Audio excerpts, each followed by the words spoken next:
Oh, good evening, everyone. This stream is now in session. Obi-Wan 362, Gamer Law presiding, and welcome back to the Great Ace Attorney Chronicles. It's been a while. It's time to get back into this, the adventure of the runaway room.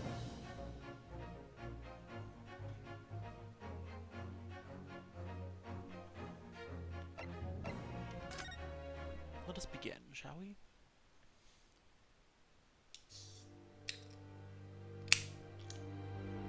Forgot to open my soda before we started, so my apologies. The adventure of the runaway room! Glancing over my records of the late last century, I am faced by the events of a certain bitter winter. A murder in a carriage as it sped through dense London fog in the dead of night. Though the victim and the perpetrator were the only ones inside, there were multiple witnesses to the crime itself. However, none could have imagined at the time that such a seemingly obvious case as this would end in such a horrendous manner. Seems excessive. My friend, Mr. Herlock Sholmes, once said of the incident, I believe that perhaps that case was indeed the prelude. The beginning of a long concerto that impressive Japanese student and I were to play together. He called me impressive. Animu!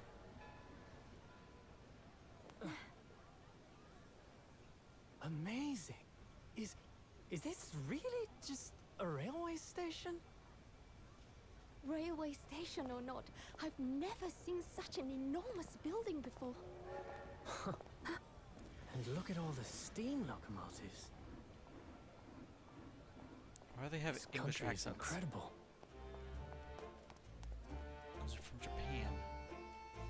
Visiting England.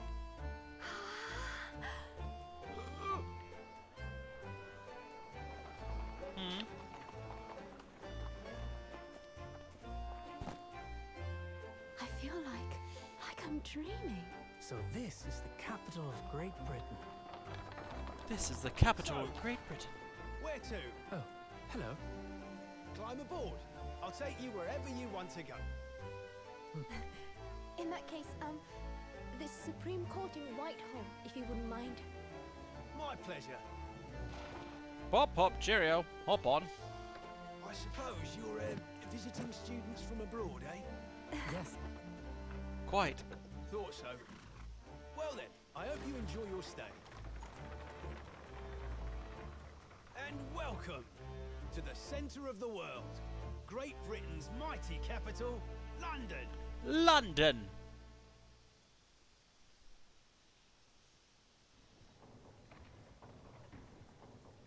Oh. Oh, this looks fancy. 18th February, 9:21 a.m. British Supreme Court, Lord Chief Justice's office. And what a magnificent office it is. Like, just spectacular.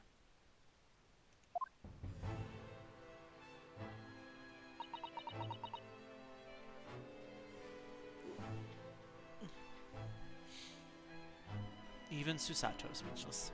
What an incredible place. It's so imposing. It's almost suffocating. This place is breathtaking. It's like a fortress.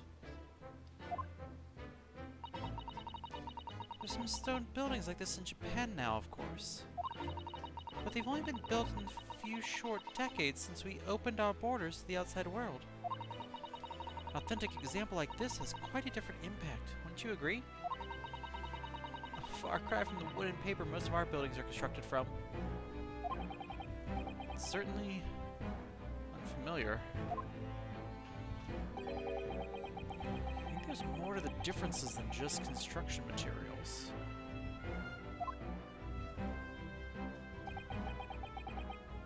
What is this place again?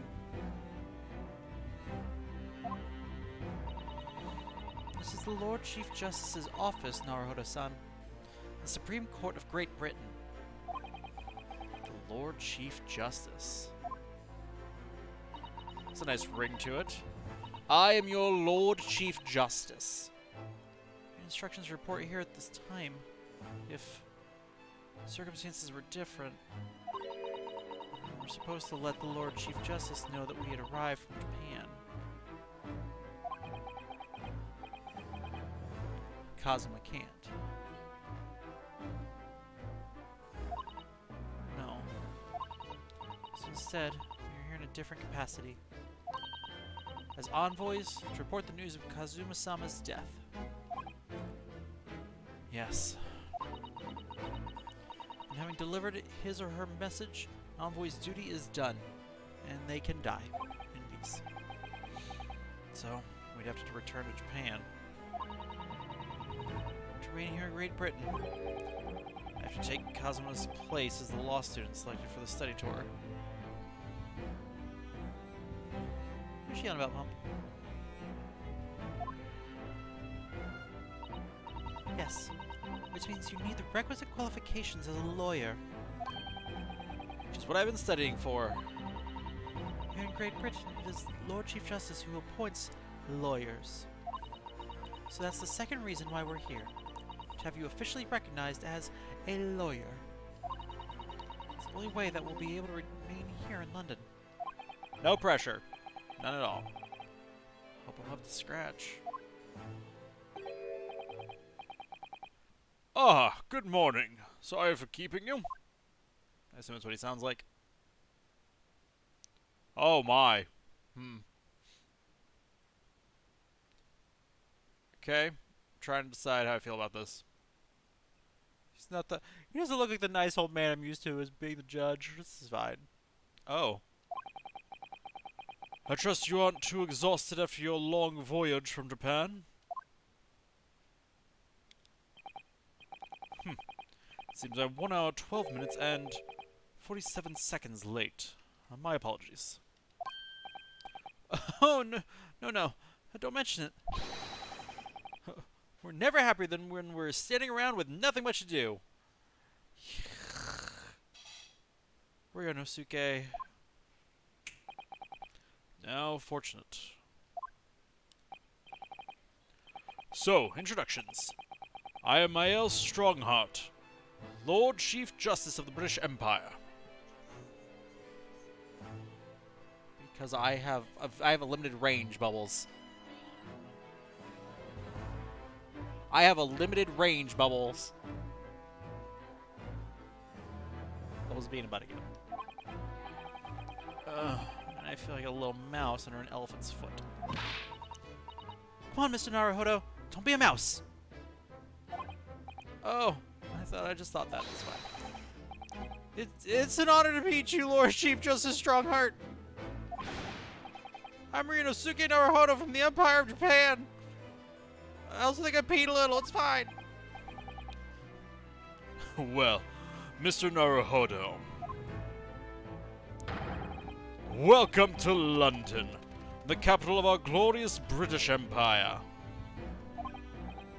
Yes. Thank you.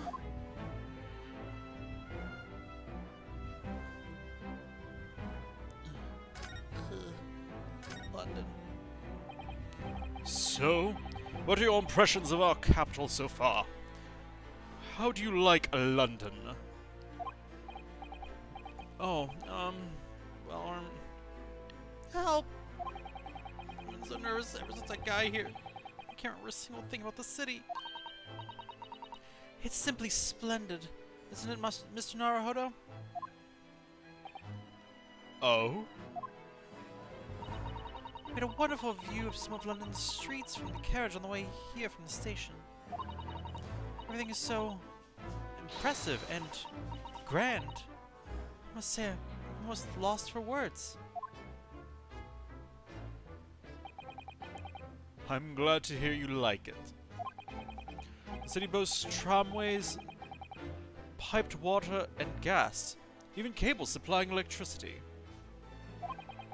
We spearhead every revolutionary new technology in the world. Every visitor to London is astounded. Oh yes, astounded is the word. Thanks for saving me there, Sato-san. Everyone seems so jolly and full of vigor. Pump, what are you doing? Yes. There's much excitement about the upcoming Great Exhibition we'll be hosting here in London. Great exhibition. Cultural and technological achievements from around the globe are to be exhibited here in our great city. It will be the greatest spectacle of its kind in history, and will make Paris's World Fair look like a toy shop. Gosh, I can hardly imagine how magnificent it's going to be. Great Britain's capital city is nothing but magnificent. London is the center of the modern world. Even if you do say so yourself. The sun will never set on our great empire.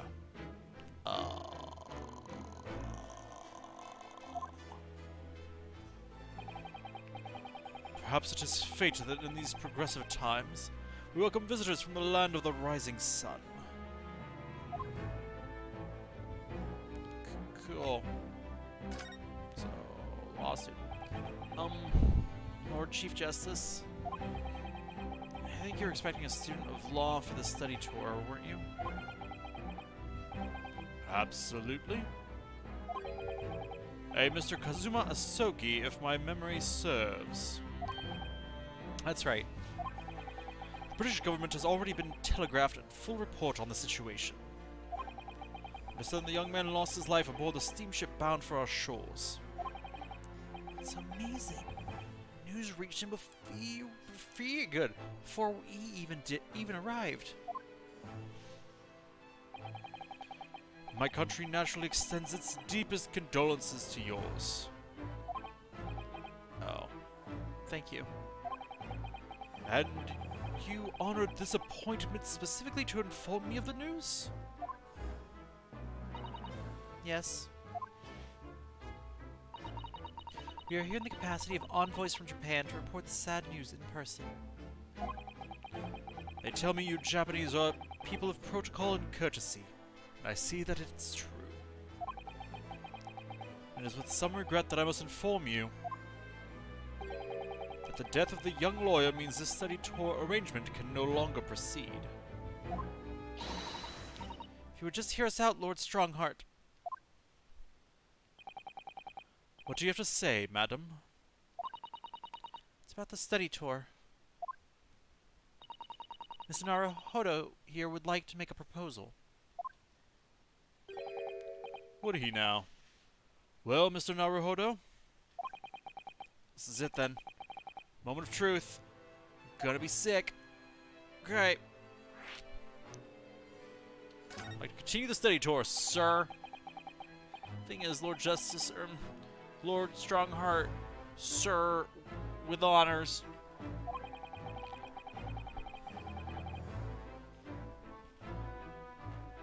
I was wondering if perhaps you would consider allowing the study tour to go ahead.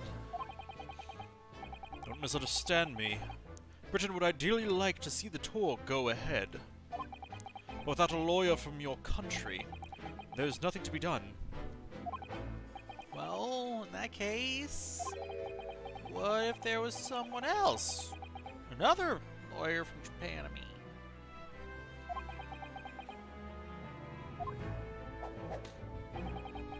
Is there something I don't know?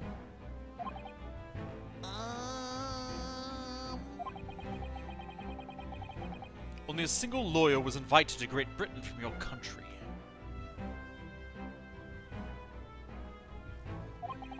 And that was Mr. Asogi. At least that is what I've been led to understand. Well, the thing is, this really isn't going well at all. I just can't seem to find the right words to say to this man. Mr. Naruhodo! Could ruin things here if I'm not careful. What am I going to say? if there's someone else from Japan who could be described as a lawyer, it's... Miss Susato! It is I! It's me. I can do it. Is that so? I mean, I don't actually have any qualifications as such, but... No qualifications, you say? Yet you still claim to be a lawyer. I have acted as a lawyer in court before. Only once. As it happens, I had Kazuma to help me, and I was the accused. Glossing over the details. I've been spending every spare moment of the journey here to Great Britain studying. I've learned all about British law and court proceedings while I was on board the SS Beria. The voyage to Japan is some 50 days, I believe. Not what you might call a full education. To become a qualified lawyer here in Britain, not only do you need a university degree in law, you must also complete several years of training. I realize it's far too short a period of time, but I can't just go back to Japan. Kazuma, Mr. Asogi's journey had only just begun. Coming here on this study tour was all he thought about. I have to carry on and do everything he planned to do. Is this working? I almost sound like I have an overly inflated opinion of myself. But I would do anything to prove that I have what it takes. Any test you care to set me. Just one chance. That's all I'm asking for. Please! 31 seconds. Sorry? Your opening statement there, Mr. Naruhodo, was 31 seconds long. Not too brief, not too protracted. A perfectly judged appeal, I would say. Okay, look, if you had an opening statement that was 31 seconds long, you did not have enough time to say anything. What are we doing here? Which is a skill that would stand you in good stead as a lawyer. Stead, whatever. I knew what it mean. Oh. Thanks? So, you're willing to put those words to trial, are you? Well, I am all for entertainment. I'm sorry, what? But let me ask you one thing first, sir. Yes? You say you intend to do everything Mr. Asogi planned to do. Are you firmly set on that path? Yes. That is my intention. I see. Am I imagining things? Did his expression just alter a fraction there all of a sudden?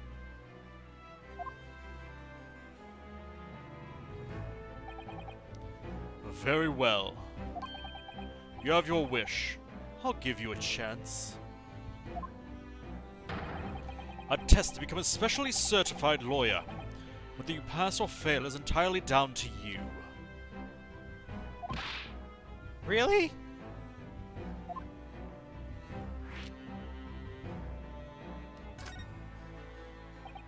So, what kind of test?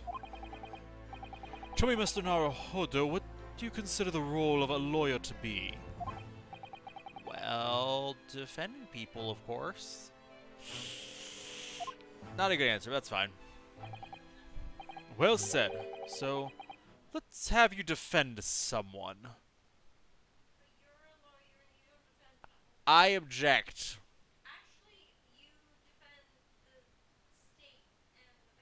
I defend the rights of those people. It's a stretch. It feels like it's a stretch.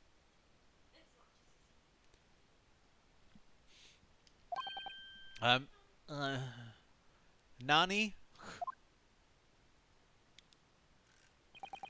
Your timing is perfect, in fact.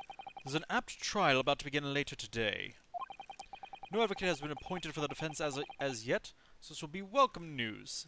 I feel like 30 minutes is not sufficient time to prep for a trial. Like, what is this, traffic court? Like, today? Straight away? If you manage to secure a verdict of not guilty, you'll have passed my test. What could be simpler? How do I get myself in these situations? Well, could I ask, what sort of trial is it, Mr. Lord Strongheart? Yes, good question. Ah, I remember. Murder? It's a murder trial. You know what? We need to look. You wanna have a trial run? Let's give you a trial run. Murder. Listen, murder is not an acceptable first trial. Actually, I'm pretty sure, like,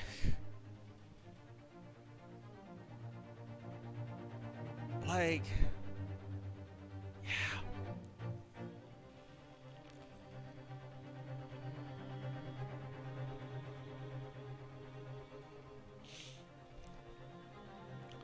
Also, since I'm now serving as a court-appointed attorney, to even get on a court-appointed attorney list for felonies, you have to have shown that you worked and have tried at least a certain number of cases each year. That's not even counting the murder list, the felony 1 and 2 list. Let alone murder, which is technically a different list. Like, huh? What are you asking? Okay. A murder? An extremely simple case, I understand. You really can't lose. It's easy to say.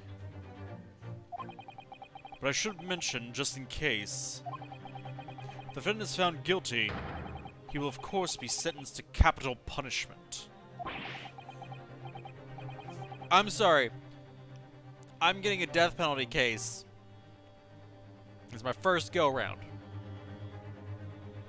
Your Honor, I object. What? No. He said the defendant.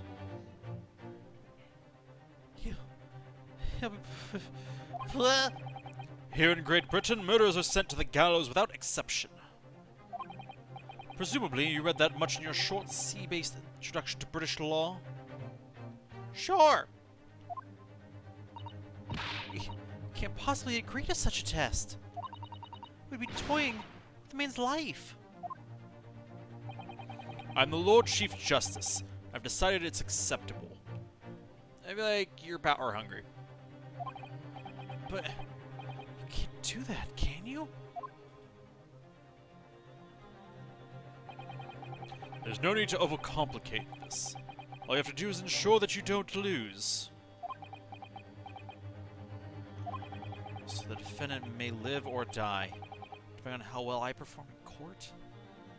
If I lose, I'll be hanged. Mr. Naruhodo, you've come to me claiming to be a lawyer. If you want me to take you seriously, you need to prove you're willing to do a lawyer's job. You say you intend to see through the will of your compatriot, Mr. Asogi. I'd like to understand just how far you're willing to go in order to make that happen. He's testing my resolve. What's the matter? You've fallen silent. Adges, welcome to the courtroom. How are you doing? Watch you for like 3 seconds. Fair. Is this worth getting? I think so. I'm a huge fan of the Ace Attorney games. I'm not very far in. I'm the 3rd act, I guess. So I don't know if you've played any of the Ace Attorney games in the past or not, but I find this worthwhile for little ways we're into it.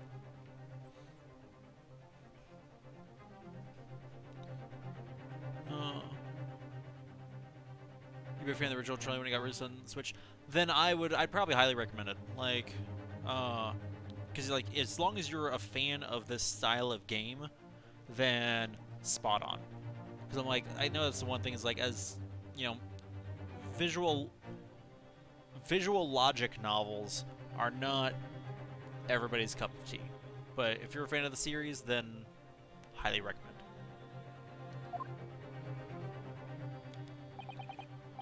I'm sorry, but time is pressing. The trial begins shortly.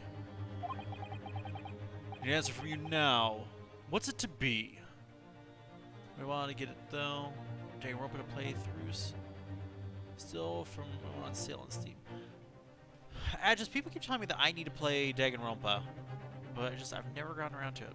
It sounds like it's also right up my alley, but just haven't gotten to it.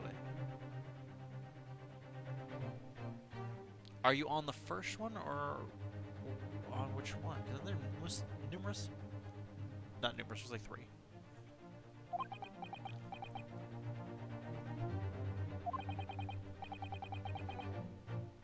What do I say? Do I agree to this absurd test? I think I have to, otherwise the game's gonna end.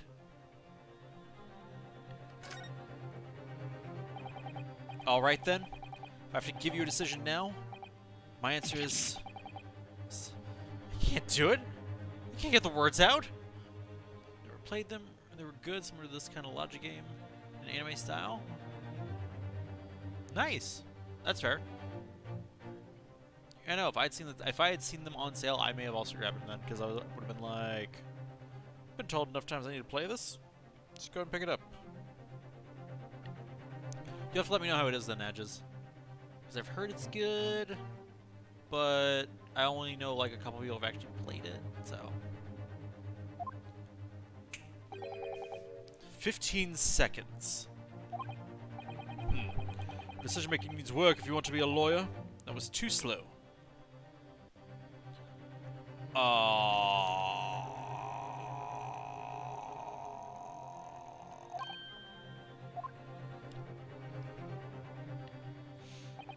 So, it's as I suspected, is it? Sorry? You have noble intentions, but lack the resolve to see them through.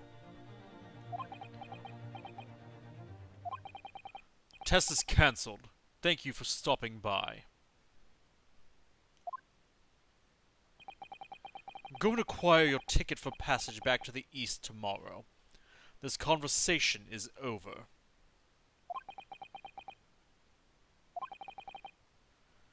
Yes, Lord Strongheart. Thank you for offering me a chance. Mr. Naruhodo. Sorry, Mr. Zato. What can I do? It's alright. I understand. You do? It's not an easy decision to choose whether to defend a man in these circumstances. But resolve has absolutely nothing to do with it.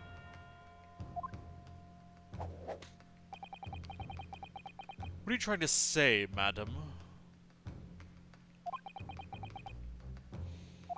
Here we go. I think what Mr. Sato means is that no matter how badly I'd like to be recognized as a lawyer and stay here in Great Britain, to risk another man's life by treating his one and only chance at a trial so trivially would be utterly unforgivable. And I feel exactly the same way.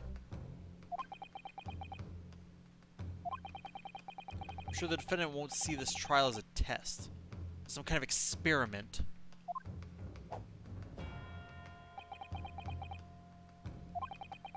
A lawyer may fight for his clients in court day after day. But for each one of those clients, a particular day they stand in the dock may be the only chance they have to fight to prove their innocence. No, I was wrong. I'm not qualified to do that job yet. I'm sorry for wasting your precious time, Lord Chief Justice.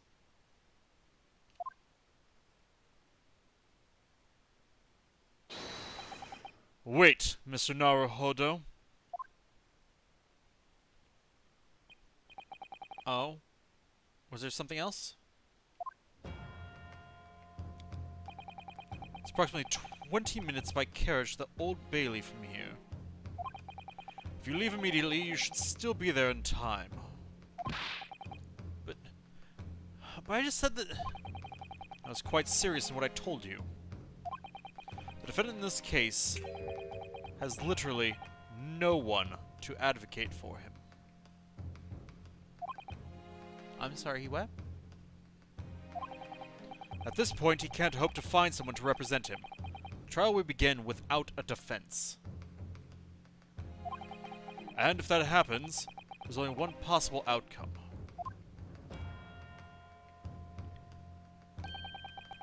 He will receive the most severe sentence a judge can pass down. But that's awful. But that is the truth. Why does it have to be like this? Justice Swift? Please don't expect an answer to every question. Okay, sir. The cold, hard truth of the matter is that there is only one person now with a chance to save this man from a very miserable end. And that is you. Really his only hope? So, what do you say now, madam? What do you say, Pump? Use it, madam.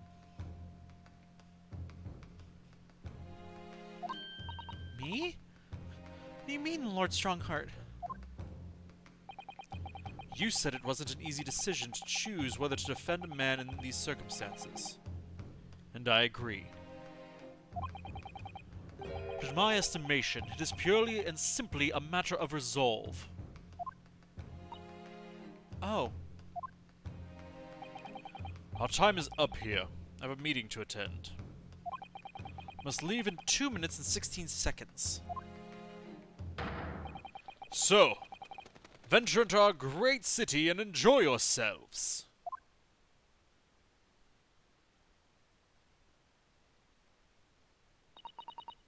He's gone. Where did that mysterious man go? The Old Bailey.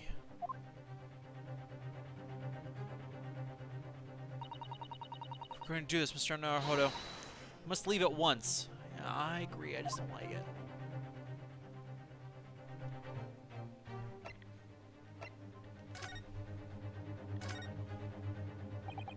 Mr. Sato, can I just ask you something? Why are you in fighting mode? Careful. In this position, I can perform a Susato takedown in an instant. What? Yeah? Why? Mr. Naruhodo, you heard Lord Strongheart. Trial starts imminently.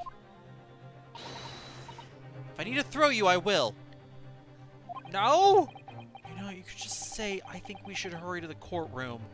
To be like, I'm gonna throw you around. If you ask me anything, you'd better wait until we're at the Old Bailey. Okay. Glad we had this chat. Look at this thing. So, can I just ask you something? Okay, got it.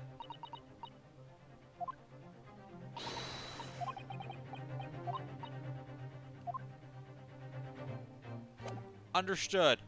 No anything other than... Let's go. London's highest criminal court with an illustrious past. The Old Bailey. This is where I'm to take my test and prove my worthiness as a lawyer.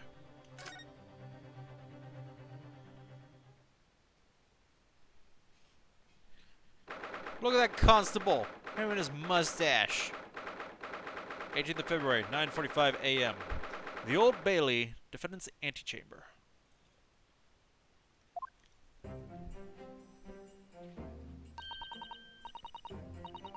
Oh, thank goodness, we're in time. There's still 15 minutes till the trial begins. What?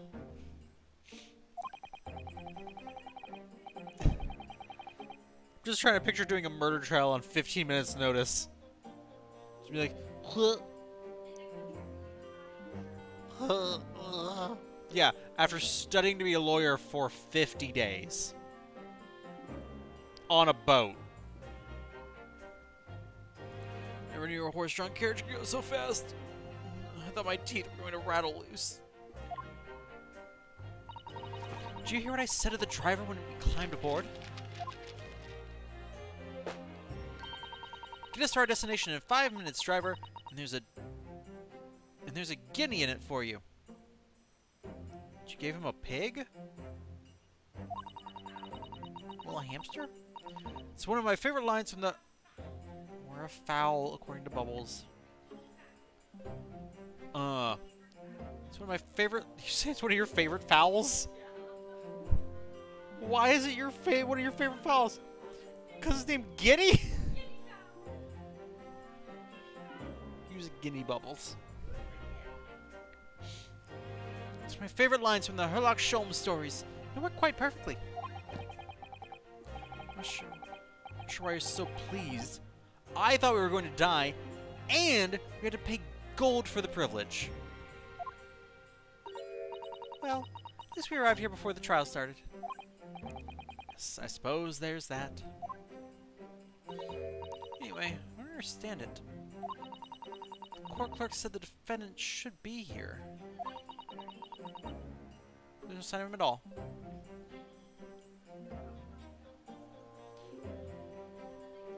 Bubbles indicates that in the 30s, a guinea was worth about $5.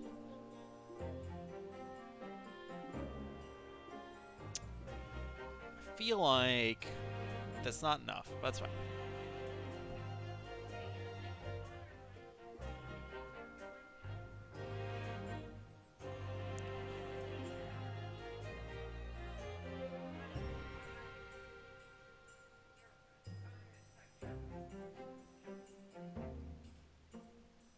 Bubbles now saying that in modern money it'd be about 105 pounds. What is that in freedom? In freedom. Yeah.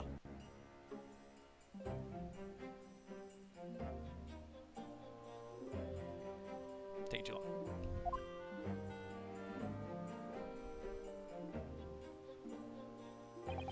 So this is the Old Bailey. $1.45. If you get us there in 5 minutes, there's $1.45 in it for you. They would just throw you back out of the cart.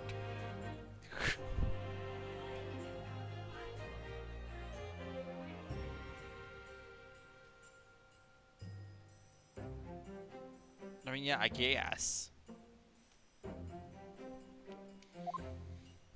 I didn't read that. Oops, that's fine. Here. Still Bailey. This room is for defendants. Its weight in is grand. You alright, Mr. Naruhodo? I'm feeling tense, that's all. This place gives me the same sense of foreboding that I remember from the Supreme Court in Japan. An oppressive air. Almost as if the building itself is going to crush whoever is about to be sentenced. Feels like only yesterday that I was the one about to be crushed. Yes. Whoever the man you're to defend is, imagine he's feeling very alone at this moment. Top of the morning to you, madam. Sir?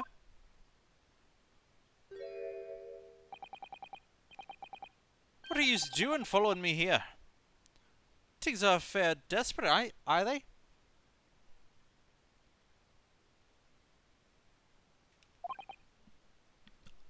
I'm sorry, you said what? Would you look at those expressionless faces? From the east, are these? We're from Japan, yes. Ah, Japan, is it? Right, say no more. So, how much do you need? No, I'm just here because... No need to explain, fella. I've been there myself, so I have. No place to go, nothing to eat, barely a penny to your name, nor while in a strange, faraway land. Well, actually, I haven't found a place to stay yet, no, but... 'Tis grand, 'tis grand. Let me start by giving you 1,000 guineas. Say nothing now.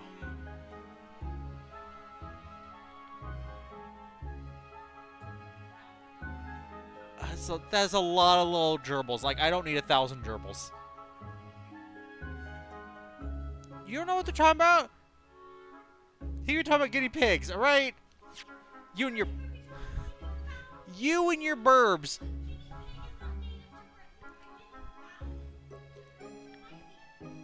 Might be. Like how you're telling me the guinea pigs aren't native there, and you don't even know. You don't even know.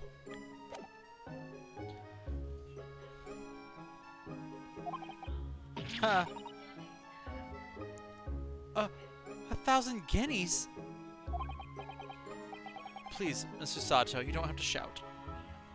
I feel like that's rude. That's a turkey, sweetheart.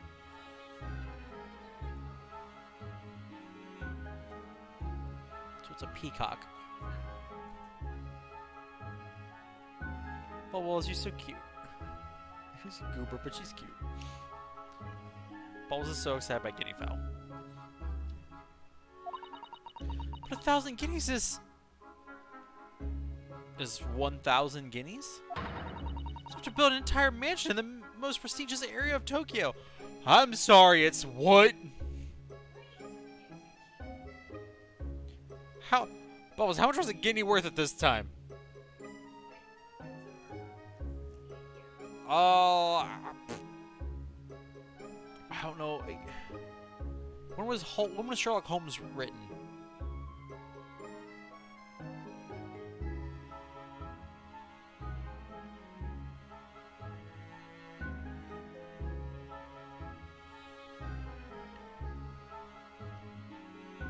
I thought they said something about 18th century, but I don't know where we are really.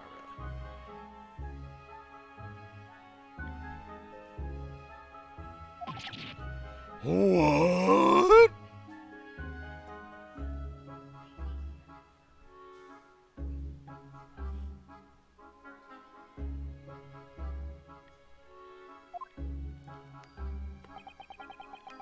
Does nothing to me at all. I'd like to ensure I have sufficient funds to weather a rainy day, you see.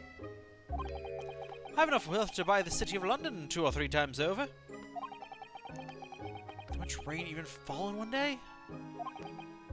Listen here, Scrooge McDuck. Even so, he couldn't possibly accept such a large sum of money. Oh! Ah! Hit me in the eye.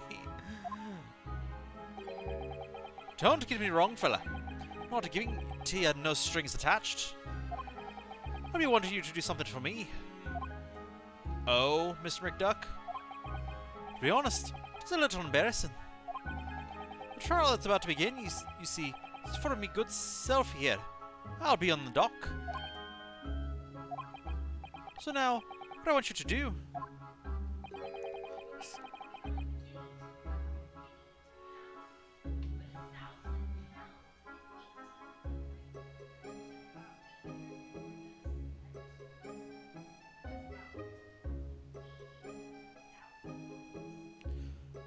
You said it was 1,000 pounds?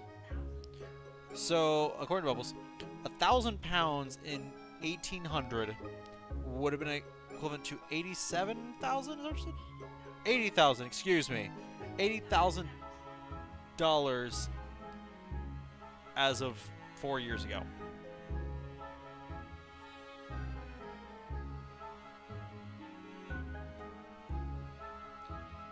Let's come along with me and stand there beside me.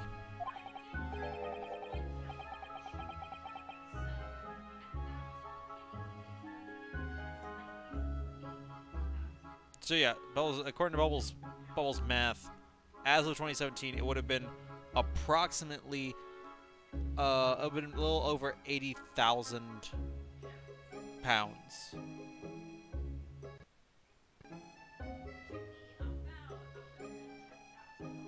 Wait, no, I thought it was... Sure, but didn't you say it was 1,000 pounds was $80,000? But he was still... And a guinea was... So at what point, for what reason did you change to 80,000 pounds?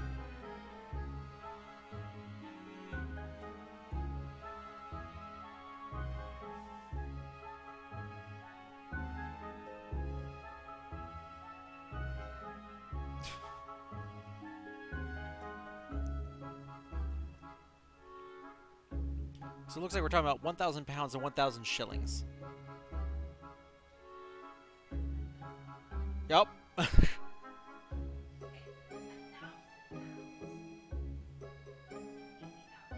Yes. See, even Pump's got it so far. Yeah.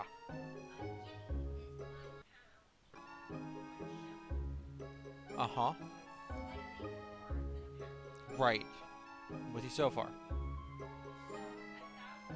Uh-huh.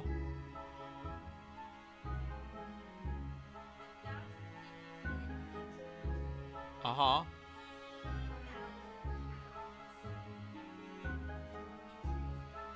Okay, in today's money. There we are. You left out that step. And well, but the problem was... Right. The problem was that you just said it, and since the last thing that you said was 80,000 was 1,000 pounds to American dollars, it made it sound like you just switched things around. Right. Yeah, so why would we have this conversation? According to Bubbles, a guinea is 1 pound, 1 shilling.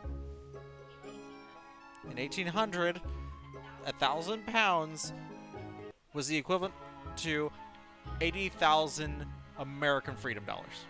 80,000 modern pounds.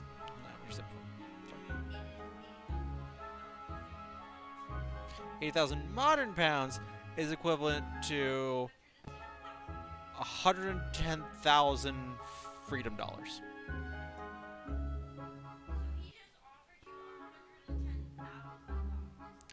Sir, you have a lawyer. Pretty sure you'd be my lawyer, but that's just a little detail now. Oh, thing is, don't worry about the thing. All you have to do is stand up there next to me. Nothing more. Otherwise, you see, trial is going to start without me having any kind of representation at all. So it was true. Chief Justice wasn't just making it all up. I'm terribly sorry to have to ask, but does that mean you're the defendant in this trial?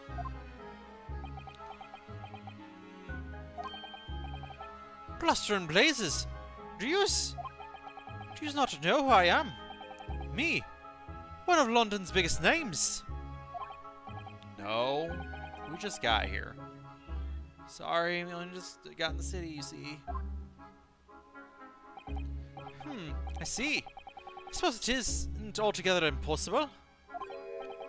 Now, just next to Hyde Park, there's a centre of London that is... There in the centre of London is another beautiful park. Sorry? A park? What? It is called McGilded Park. Full of blossoming flowers in the spring and singing birds and whatnot. I donated it to the city, so I did. An entire park in central London? City of Smiles. That's my vision for London. His hat is majestic. There's nothing Magnus McGilded. Gosh. Wouldn't do for the city and its... Quarry? I don't know. Quarry old people. What was your multi-feeder? I got nothing. That's amazing. I mean, it's really extraordinary. But now they've the gall to say I'm a good-for-nothing criminal. Me, Magnus McGilded. What's the matter with... I'm sorry, it's what?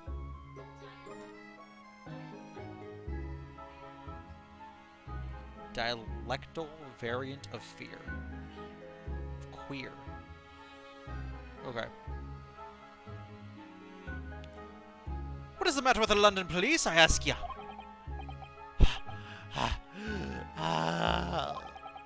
Alright, don't pass out. Or do whatever. Might make it easier. Mr. Naruhodo. Perhaps now would be a good time to introduce ourselves while the gentleman catches his breath. Good idea.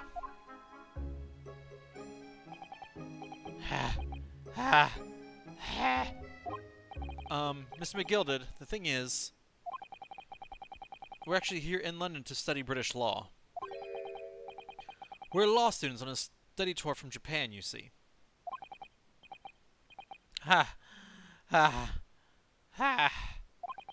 So, if you don't have a lawyer for the trial yet,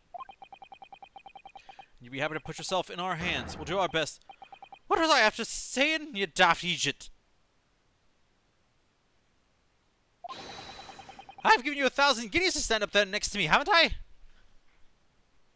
You haven't given me anything yet, sir. You threw a coin in my eye. Pumpernickel. What the heck was that?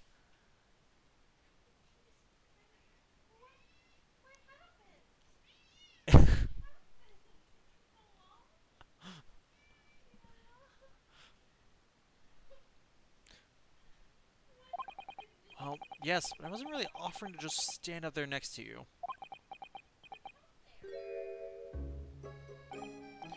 Oh, I think I see what's going on here. I'm sorry? I know what you're thinking. This Chancellor of a fella claims to have more money than the Queen. But if that's true, why the blazes can't he hire the finest lawyer in all of England? Yes. Because he did it! That's the only explanation. No? Well? Well...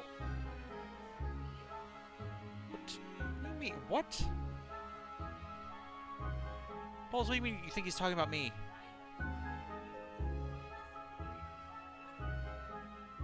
No! He said, I know what you're thinking. If he has all this money, why can't he hire the finest lawyer in all of London? He's...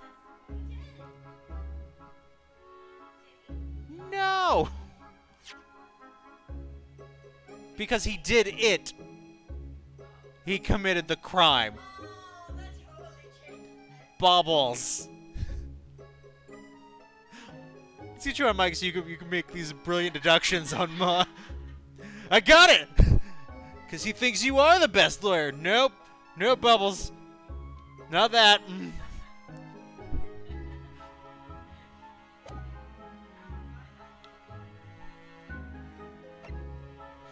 Not at all, sir.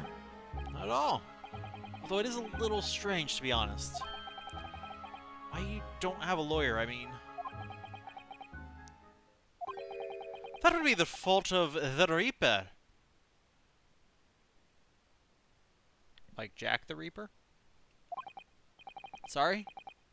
You just say Reaper?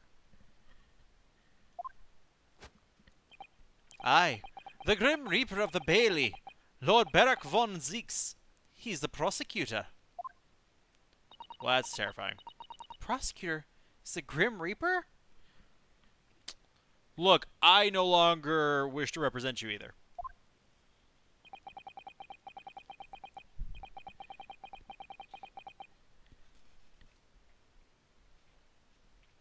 When Von Zeek stands for the prosecution, they call the accused as sacrificial lambs.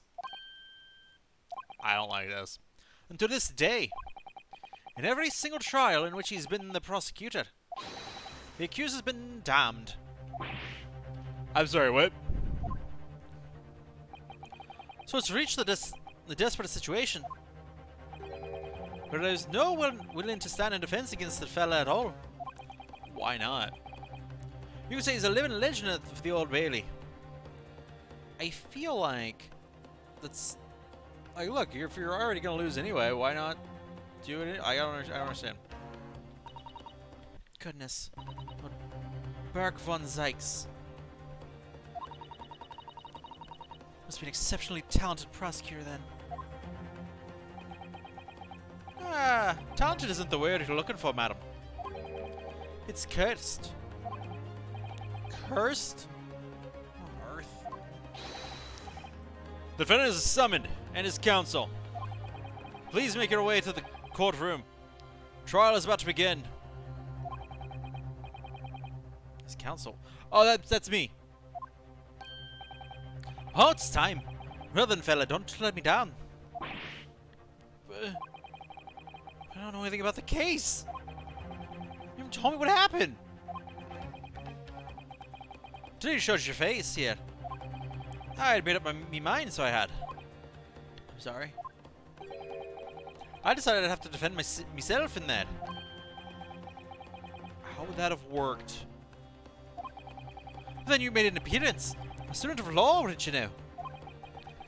'Tis no accident, I can assure you of that. 'Tis fate. So don't get cold feet now, please.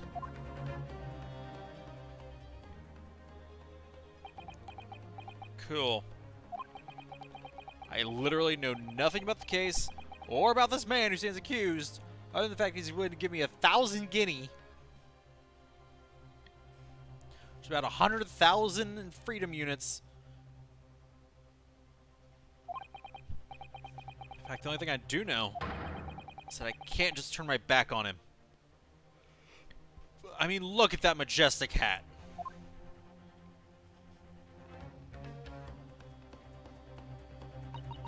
Mr. Naruhodo? The man is no one. To stand alone in that courtroom, armed with nothing to defend himself. Yes. Something that Cosmo would have never allowed to happen. Yeah, Bubbles, he died.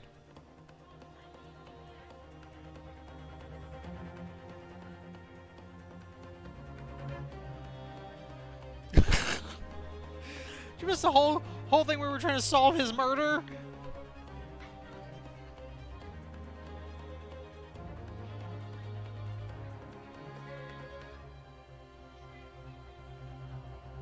Bubbles thought it was a trick and he was still alive. And, like,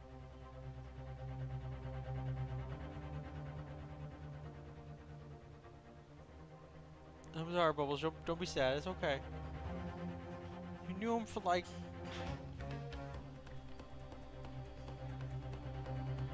She does. Pump, what you doing?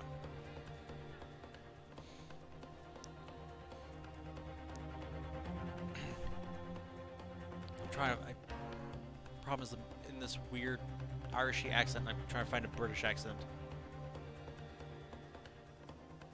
Oh.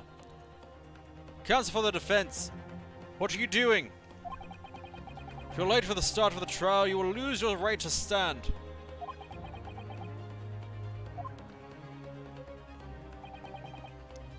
Be right there.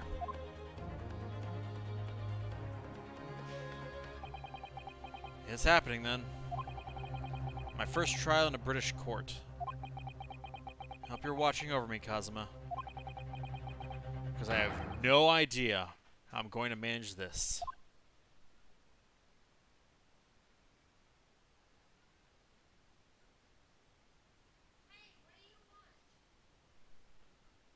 Well, that's elaborate. That feels excessive. Guys, we should not have flames in a courtroom. I'm just gonna point that out. 18th of February, 10 a.m. The Old Bailey courtroom. Look at our esteemed panel. So this is the highest court in Great Britain. The Old Bailey. Centuries of history in this place is palpable, isn't it? So different to the Supreme Court in Japan. It feels both imposing and serene at the same time. The atmosphere here almost makes words redundant. Whatever the country, determining a person's guilt or innocence is always a solemn affair. May I say something, Mr. Naruhodo? Oh. Yes, what?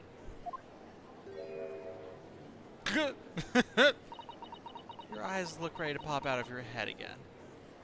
That seems accurate. I know. Just can't help it.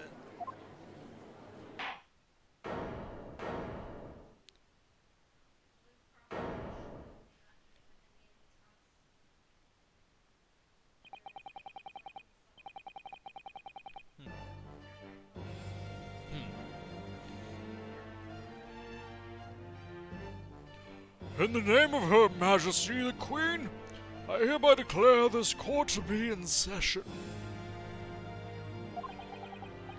We are here today to determine the guilt or innocence of Mr. Magnus McGilded.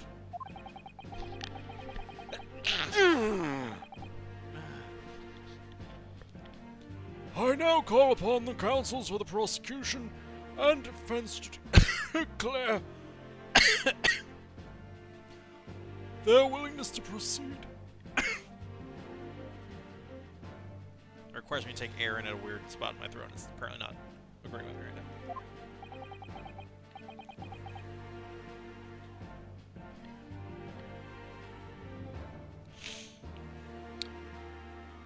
I don't know a German accent.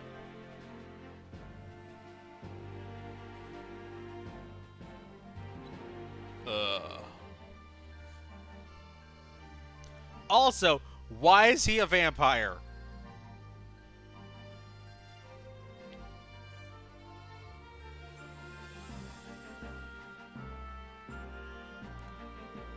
Also, with him being a vampire, I feel more like I have to do like a Transylvania nonsense here. The prosecution is fully prepared. It's neither of those things, but I don't. That's what came out. Must be the Reaper of the Bailey. He really does look fully prepared to dispatch his next poor victim to the underworld.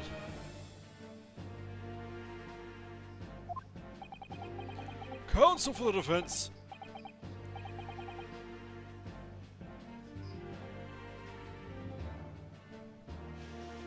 I was just playing a video with a German accent.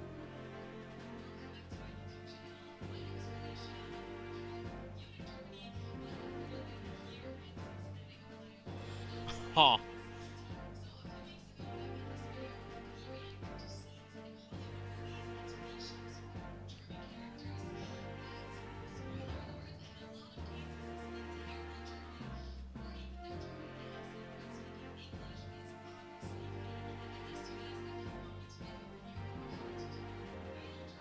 Man, hurry up.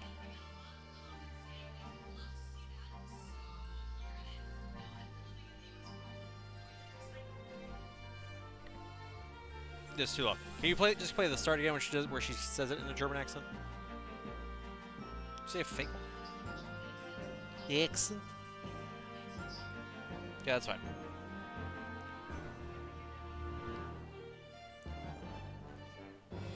Counsel for the defense, you appear to be Eastern. Do you speak English? Huh? Oh, yes, of course. Sorry. He asked if the defense was ready. I couldn't be further from ready if I tried.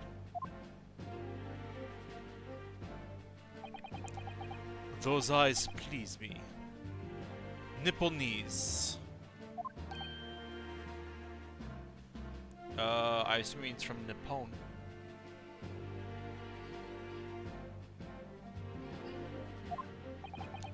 They shroud your fear, your doubt, your trepidation. They run wild, clinging to some phantom notion of courage. The quintessential look of a sacrificial lamb.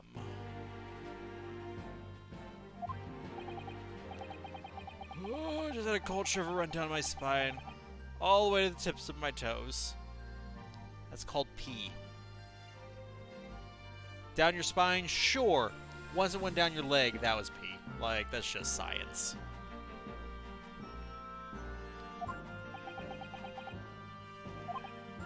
Now, Mr. McGilded. Yes, my lord. You stand accused of murder, a capital offense. Could be sent to the gallows if found guilty.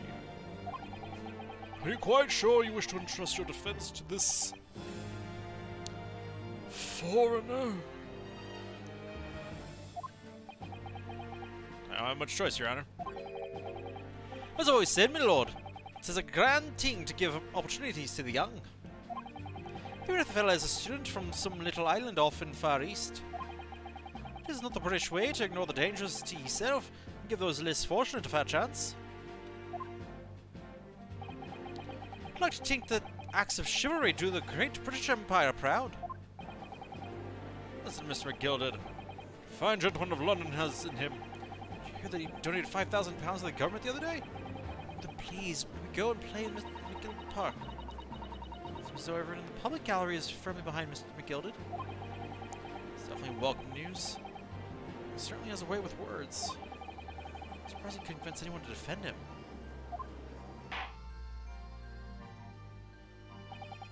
Eloquently put, Mr. McGilded, and most laudable sentiments. Now,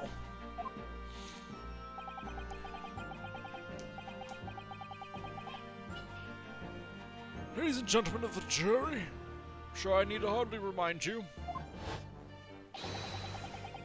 that you 6 members of the public have been selected for your impartiality. Are you ready to proceed? Why? I have to voice jurors now too? I didn't agree to this. Oh, yes, my lord. The task is to send royalties to the gallows where they belong. I'm more than ready. At the manor, his lordship always says we should dispose of the rubbish promptly.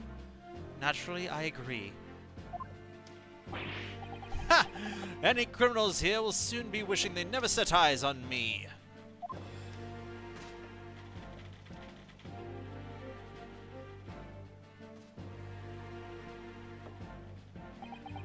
Oh, I feel a chill. Oh, don't mind me, dears. My dears. I'll just be getting on with my knitting. I must finish these mitts for my grandson. Ah, Mr. Naruhodo, these people are the jury, yes. That's something we don't have in Japan yet. And apparently never will. Based on the other Phoenix Wright games. That's right. I never read about it. But here in Great Britain, the court's final verdict depends on the opinions of these 6 jurors. Take it back now, y'all. Judge passes a sentence according to the law. The jurors determine guilt based on common sense. And the law, that's fine. So the defendant is ultimately judged from 2 completely different points of view.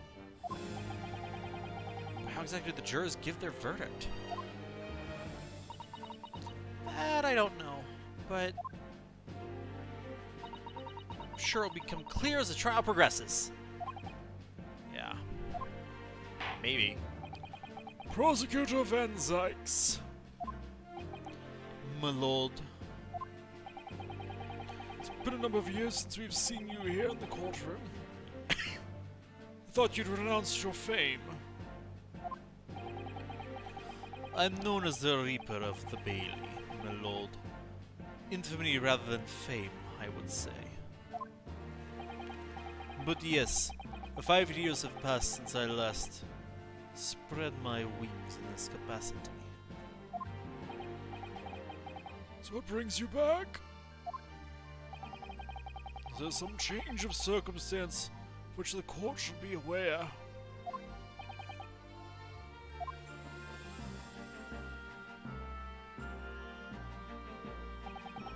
I leave that to your imagination, my lord.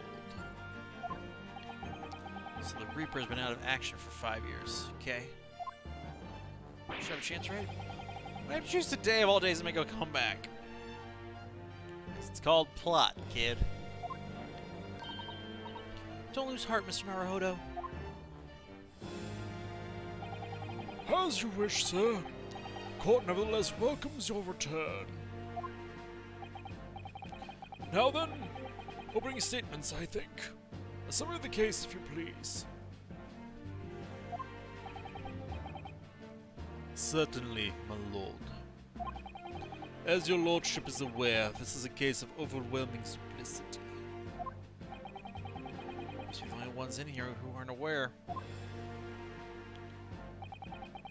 The incident took place in the late evening, 3 days past. The hour was some minutes after 10. The victim was a maker of building bricks known in the community as Thrice-Fired Mason. Sorry? Thrice? He was a very accomplished craftsman. The bricks he fired said to be almost indestructible.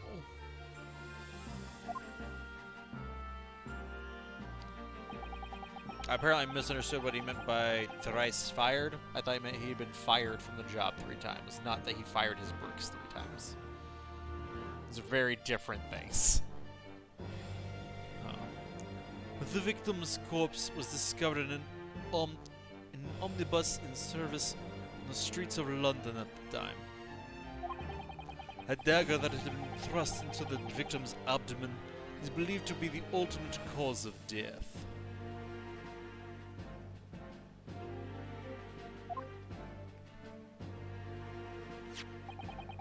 Here is the autopsy report from the investigating medical officer at Scotland Yard. Thank you, Counsel. I accept that and the photograph as evidence. The autopsy report has been entered into the court record. The photograph of the crime scene has been entered into the court record. And one further item of evidence. The prosecution wishes to submit these as well. And those are... Good Lord! Is that blood, Counsel? Yes, my lord. Seized by a policeman who arrived at the scene. These gore-soaked gloves were taken from the hands of the accused when he was arrested. I'm sorry, they were what? Mr. McGilded's gloves? Had blood on them? I don't like that. Yes, I'll accept these as evidence as well. Sir, I would like to see a chain of custody on these gloves. Por favor. How did I get into this? Back into a corner before I even started. Continuing. According to the driver of the omnibus, there were only 2 passengers traveling inside his vehicle at the time. 2. Obviously, one of those passengers was the deceased brickmaker, Mr. Mason. The other was the accused, Magnus McGilded. Like, I'm kind of annoyed by the fact that his wrist is slack as he points. Like, put some power behind it, man. Whatever.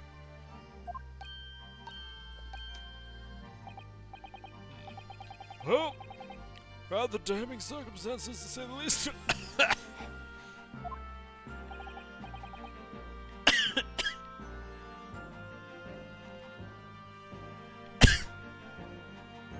Jeez.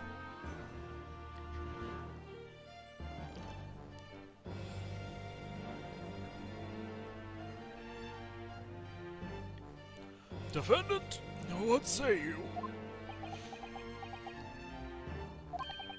But of course I have no recollection of such a thing. Mr. McGilded! To be sure, I rode the omnibus that evening.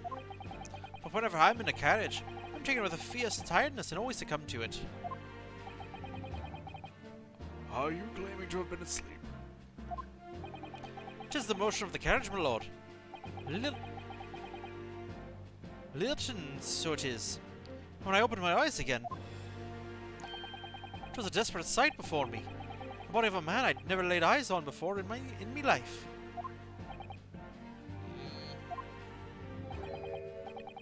I ask yous, what good-hearted soul wouldn't rush to help a fella bleeding from his stomach? I wasn't about to start worrying about me gloves now, was I? I reached out to give the man a hand. So the blood got onto the gloves then, after the man had been killed. Unfortunately, that statement of the drivers is only the beginning. Wait, is it not all of it? There were multiple witnesses to the precise moment at which the brickmaker was fatally stabbed.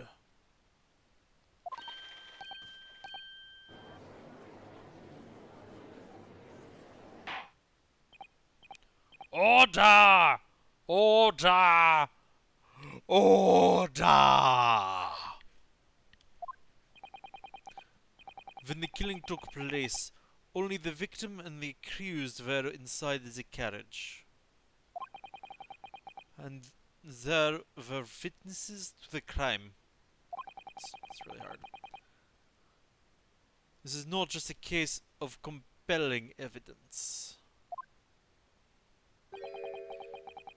It's the nail in the coffin for the accused. Go. Thank you, counsel. The circumstances of the crime have been made quite clear. I think we will hear testimony from the witnesses first of all. Your wish is my command. Bailiff! Bring the witnesses in at once.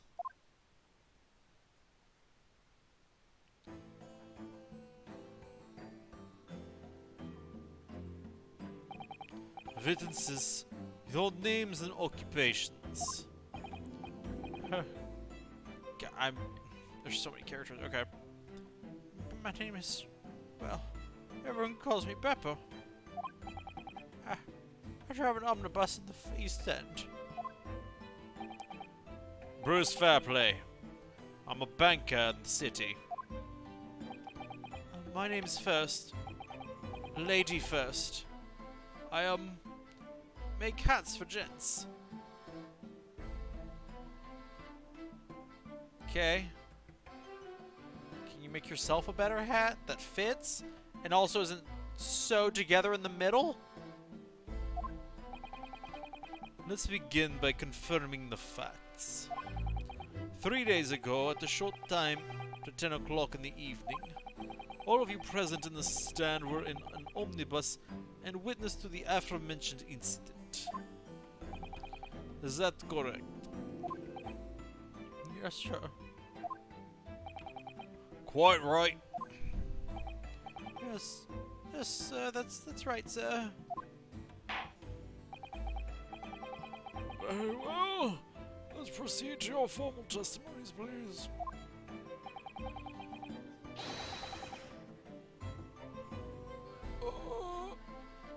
I don't remember when we added you to them. It should have been. I don't recall. It's a few months in. January of last year. Yes. Sounds alright.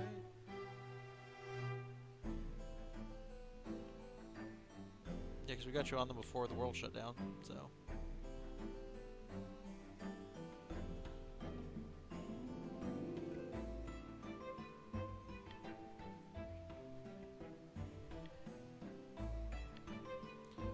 Would you tell the court precisely what you saw? Alright. Time to do the witness testimony thing. What the witnesses saw. It was late last bus of the evening, so I had few customers. I remember it well. The victim and the man accused of killing him was sat next to each other inside the bus. Then, out of the blue, the accused just reached over and plunged a knife right into his guts. That's right. I stabbed him. I screamed I did. I couldn't help it. As soon as I heard the scream, I stopped my bus. And then I saw it too.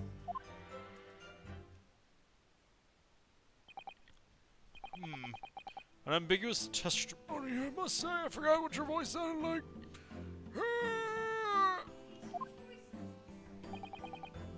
You mean he switched voices?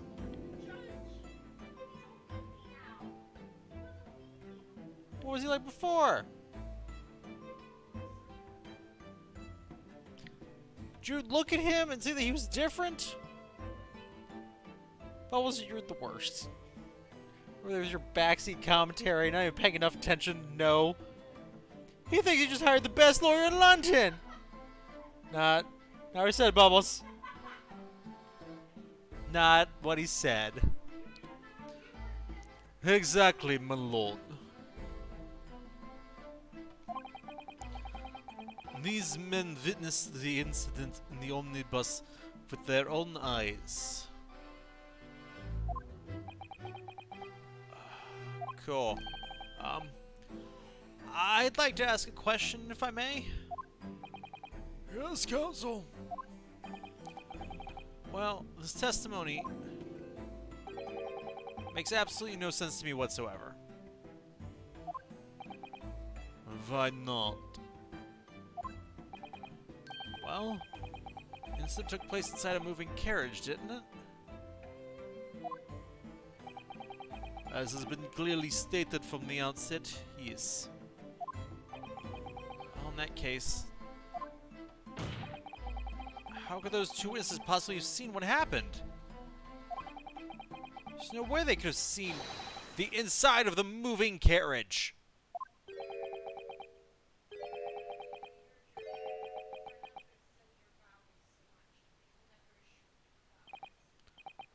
How quaint. I'd read that civilizations in the Eastern Island nations was a good century behind our own.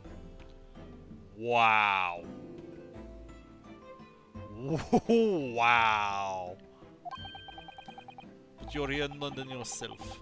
Are you really so ignorant about our omnibuses? Huh? Tell me, Mr. My Nipponese friend. Have you even traveled in an omnibus? No. We, only arrived in London this morning. No matter. I've arranged for us all to see for ourselves. The actual scene of the crime, that is. What do you mean? Actual scene? How? That carriage is designed to be moved, after all. Presumably, you understand that much. Yes? The omnibus in which the bloody this crime... The omnibus in which this bloody crime took place is here today in this very building. Here? What? The entire carriage. Bailiff. Bring forth the stricken omnibus.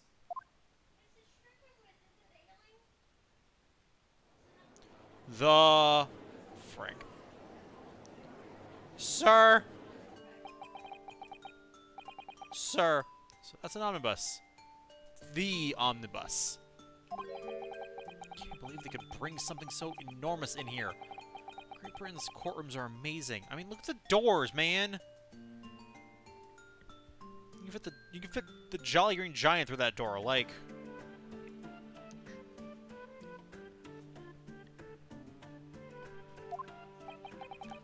As you can see, the omnibus is pulled by 2 horses and can carry up to 8 passengers.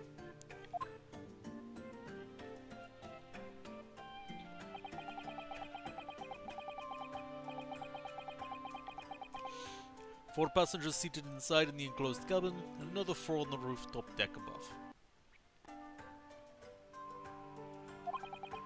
Every Londoner knows. The best views of the city architecture and sights are to be had from the top of an omnibus.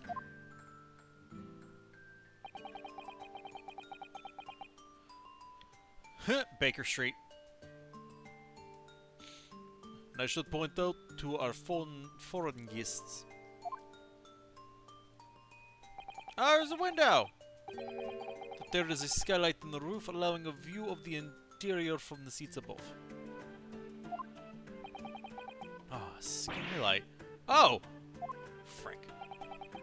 The penny drops at last, I see. These two gentlemen were occupying the rooftop seats on this omnibus when the murder took place. That is how they came to witness the grim incident. Through the skylight. That makes perfect sense. Well, counsel, this is a first. In all my years behind the bench, I've never experienced the crime scene itself being brought into the courtroom. Let's play with it. There are a number of important clues remaining inside the carriage, my lord. I'd like to submit the omnibus itself as evidence. That is the prosecution's wish.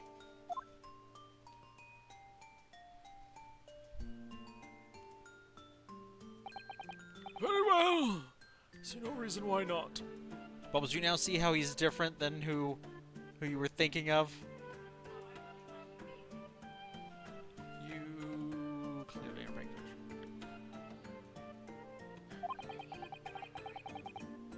Ow. Look, I don't remember what I said 3 minutes ago. I don't know what voice I did at the beginning of this. This is his voice now. This omnibus is hereby formally accepted as evidence. The omnibus has been entered into the court record.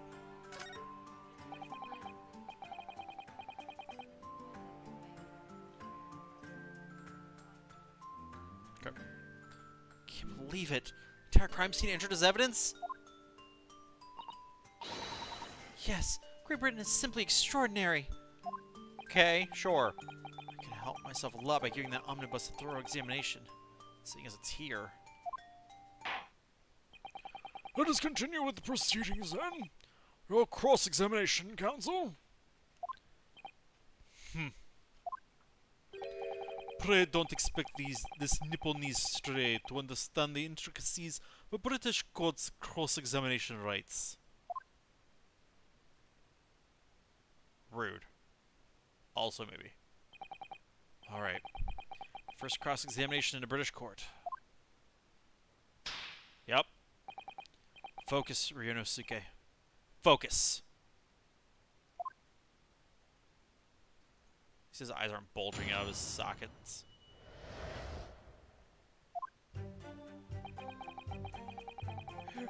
It was the last bus of the evening, so I had a few customers. Remember it well. Hold it! Yes, I think it was sometime after 10, wasn't it? Yes, sir. That's right, sir. So cold it was, freezing in fact.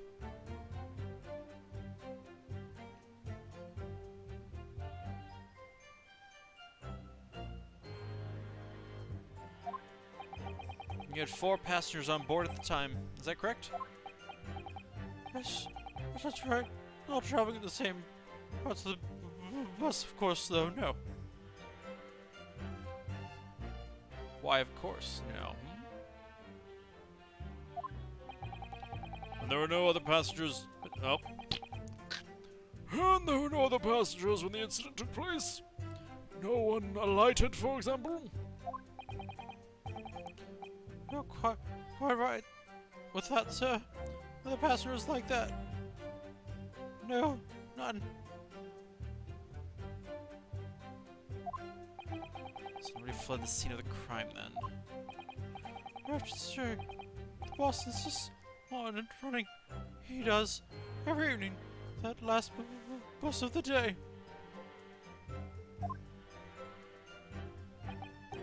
I don't know, sometimes it's altogether worthwhile. Sorry to say.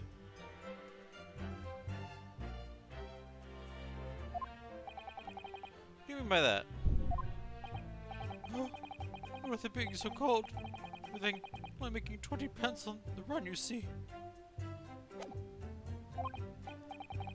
I spent that much at the pub on the way home, just trying to warm up again.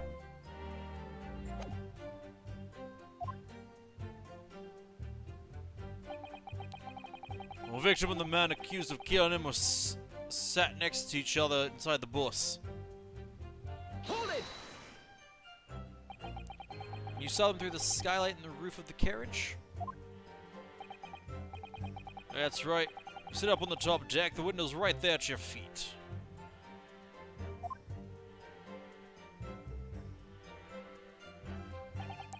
There's a lamp on inside, so I had a pretty good view. Two of them were wearing hats, and I couldn't exactly make out their faces. But there was not a shred of doubt in my mind that it was Mr. McGilded. How can you be so sure? Well, how can I put it politely? McGilded is a gentleman of rather small stature. Couldn't have mistaken him for anyone else. Let's not forget that when the vehicle came to a halt, the only people inside the enclosed cabin were the deceased Mr. Mason and Mr. McGilded. There is no room for doubt here. I really wish there was. Be great if we had some doubt here. Come on, give me a little bit of doubt. Then out of the blue, the accused just reached over and plunged a knife right into his guts. You're a little late now.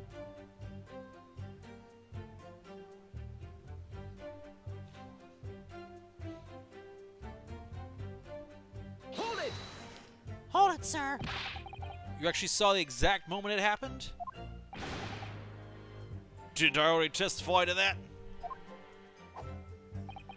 Oh, a fair income, hard-working city banker is not considered trustworthy these days. I mean, you know. Oh, no, didn't mean that. Nope, not saying. So good. I really got his back. Let's back up. All right. Perhaps you could just tell us what you saw in a little more detail, if that's. My lord. Juror number 3. What's the meaning of this? My mind is made up, my lord. Completely and utterly made up. Really? You, who's flipping a knife in court, have your mind made up, huh? About what? I don't like the stinking rich. Never have. They're always up to something or other that they shouldn't be. Every one of them. And that little leprechaun of a man is no exception. Well, he can't fool me.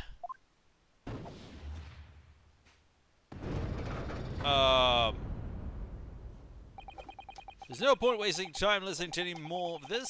It's my opinion on the matter anyway. That's precisely what I was about to say. As the foreman of the jury, it's my duty to set a good example to my fellow jurors.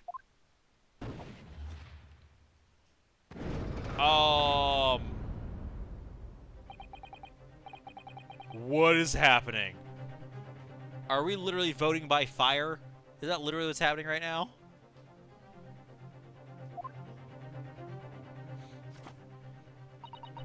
Let me see. Ah, yes, it seems that's how the members of the jury give their verdicts. That's super extra.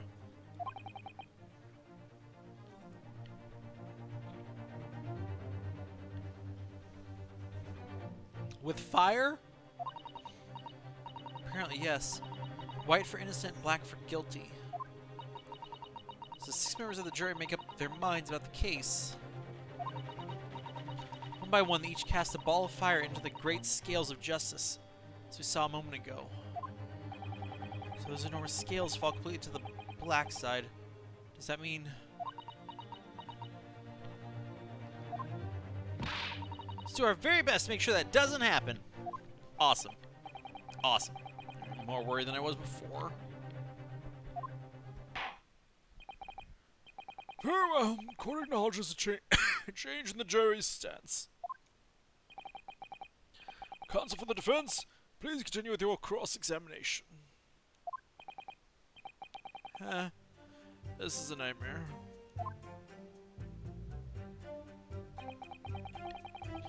That's right. You stabbed him.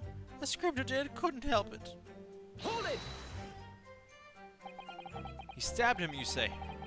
You were sitting up on the roof deck, were you? Yes, that's right, sir. It's up on the roof seats. I remember seeing the first little gent sitting next to the fella that was stabbed. Been thinking about a new hat design, you see. Just gazing absentmindedly around.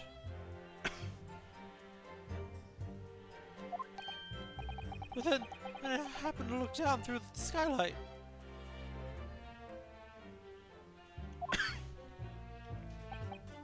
it was sticking right out from his belly.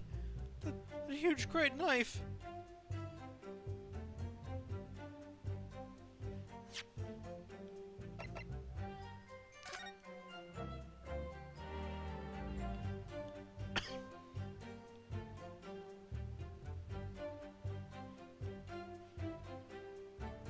He's missing a button.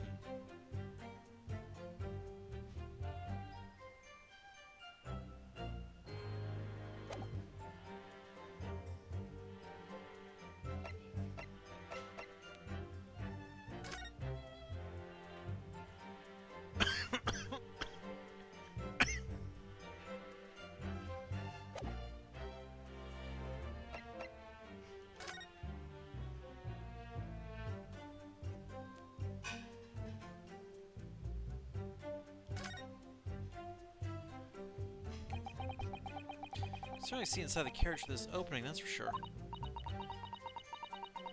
Yes, and there's a lamp enclosed in the enclosed cabin. I'm sure the witnesses would have been able to see quite clearly. It's not good for us.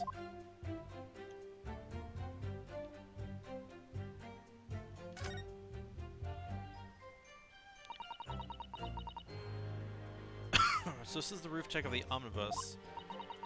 We must have a wonderful view of London streets from up here. Is it all the way up here on bitter winter nights? The cold air rushing past them? To pay money to do so? Can't imagine how cold it must feel. Just trying to think of something horrible.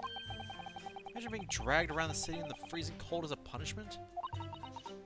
Perhaps that is the real price you pay to stay out late.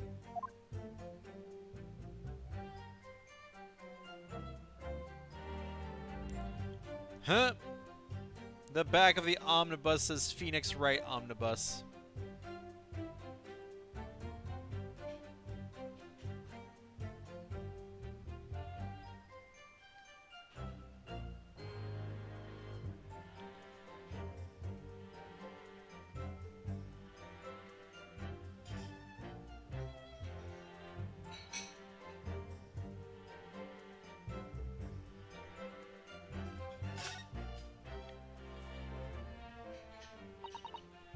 Well, let's open the door and go inside, shall we?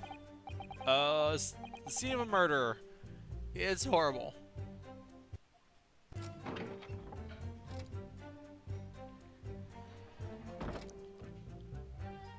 Okay.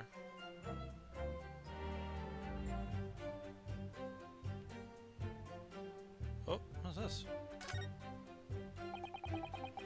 See, it has a handle, it seems.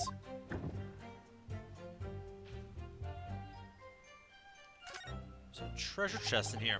All sorts of equipment that might be needed to keep the omnibus running.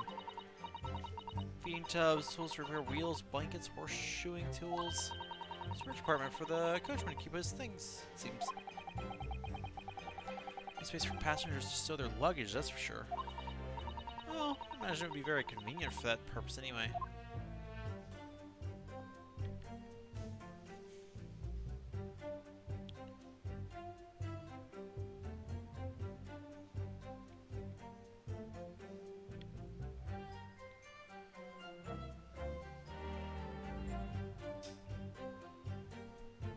But also, I feel like you could... Quite a large skylight, isn't it? I feel like a small enough individual could fit in that compartment to hide.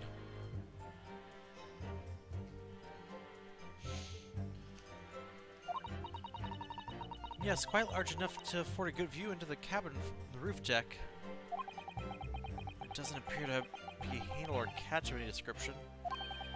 So I suppose it can't be opened from inside the cabin at all. Cabin at the least.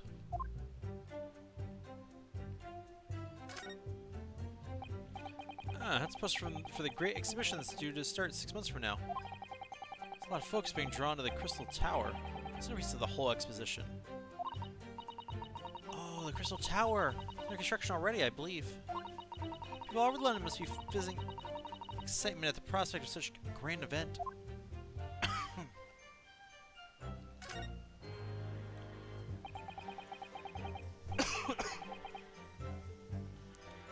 It's blood that's soaked into the seat. The victims, obviously.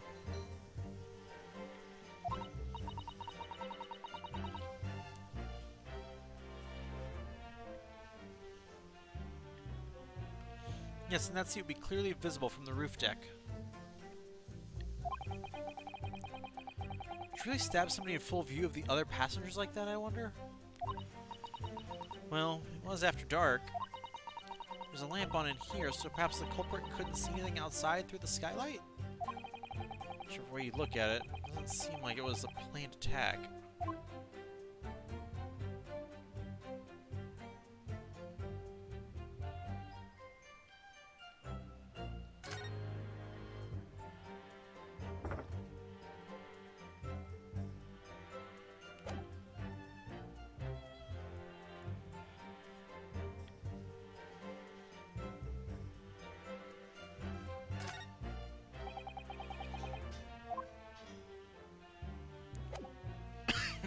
Okay.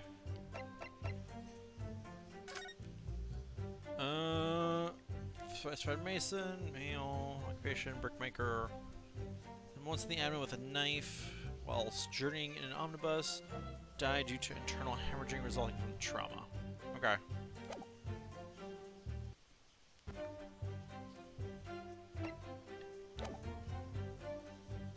There's a stick right off his back. There's a huge great knife.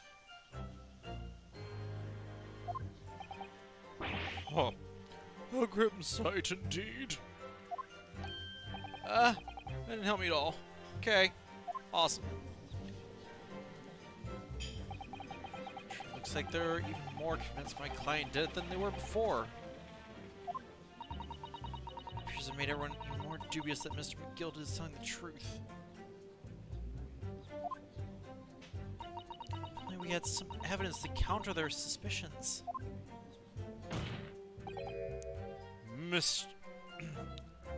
Mr. First. Oh, yes. Yes, sir. Is this the knife you saw? Oh, good grief. Yes, that's it. There one, sir.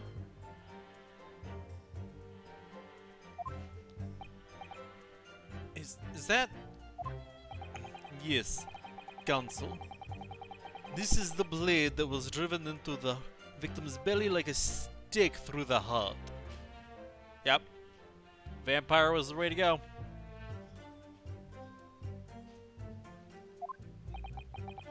That is a blade of considerable size, Counsel.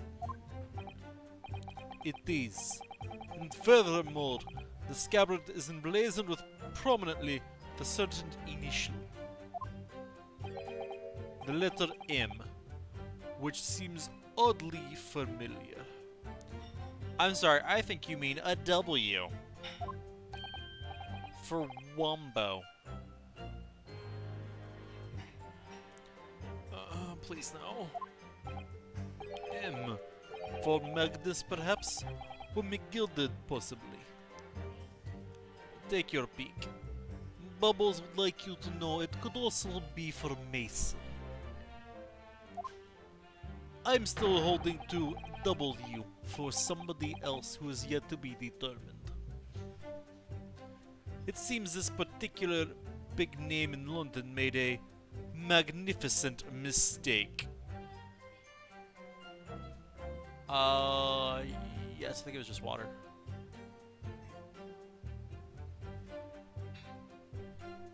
Objection! Objection! But there are M's everywhere! Yes! Like in Mason! Okay, so Bubbles made the same point that Ryunosuke made here, and I imagine it's not about to go well. Objection! Objection! This blade is far too extravagant for a poor brickmaker to have owned. Yeah, Pump, you tell your mom. No.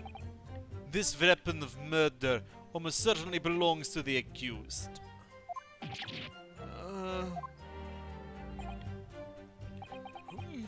Not conclusive, but certainly compelling, counsel. The murder weapon has been entered into the court record.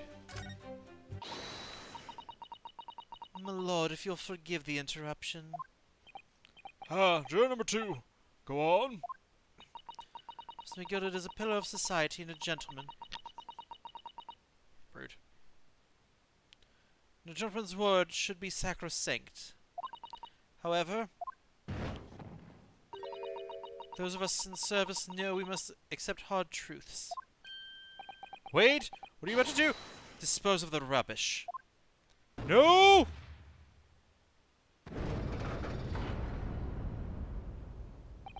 Nope. Nope. Bad day. Don't wish to cause offense, but I do like to eradicate all traces of filth and grime.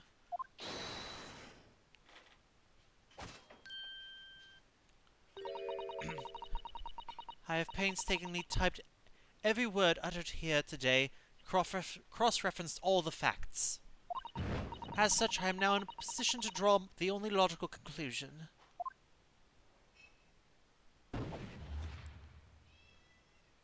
That's right, Pump. Say no! Not again. Oh, no. That's 4 of 6 jury members who proposed a guilty verdict. There are only 2 left. We've had it. We're done. I'm trying to press these witnesses for more information, just to make the situation worse. Nevertheless, we need more than anything at the moment is more information. We're still very much in the dark. I suppose we'll just have to keep pressing the witnesses, knowing that more sparks may well fly. I mustn't give up hope that we'll uncover something that will give us a way to fight back with quick attack. But alright, I'll keep trying. I can't give up. Just need to keep calm and listen to the witnesses' statements again. As soon as I heard the scream, I stopped my bus. And then I saw 2.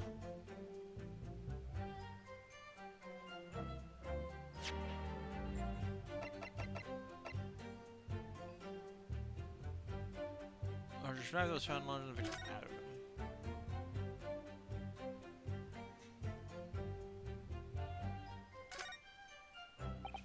Ornate letter M. Annihilated Mr. Magnus McGilded's initial. It's beautifully gilded too. Must be very valuable, I should think. What is it? Look at this M. Turn it upside down, it becomes a W. This could change everything. W? Yes. This is one of those, you know, turnabout cases. I'm sure of it. I'm afraid I don't know it. I don't know at all. I'm sure. What I am sure of is that this is an M. Oh. Well, that idea was quickly quashed. Alright, fine. You be like that game.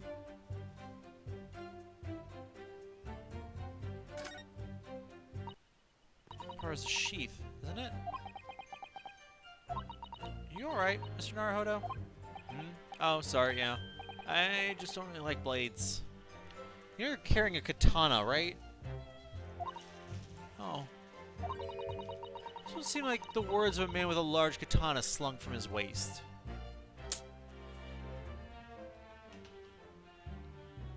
Susato, we are in court. We should not be discussing that right now. That's not a blade. That's Kazuma's soul.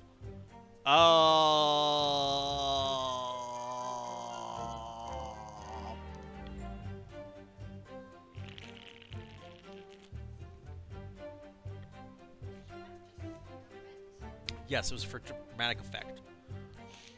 Yes. Anyway, there's no sense in delaying it. Let's see what the blade looks like.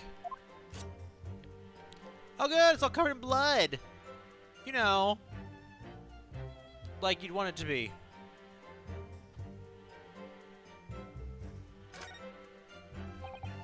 Looks like a lot of blood. I'm gonna be sick. Surely is blood.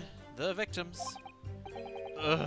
Yoshi's blood looks a lot like a Japanese man's blood. Do you think it wouldn't? Sorry, we've only just arrived here in Great Britain. I'm finding it a little hard to adjust, right? Yes, I do understand. Just think you're dumb, it's fine.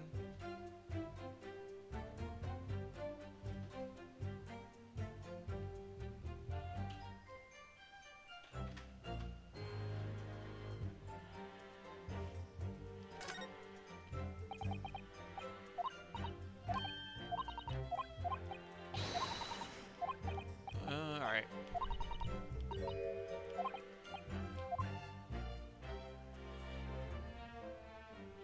Okay, it seems we've seen all there is to see with this blade, I guess.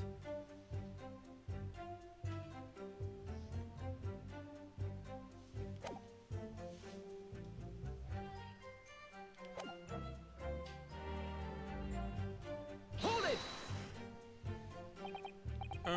What exactly did you see? Oh, well, sir, how would be the passenger, sir? Yes, collapsed on the floor he was.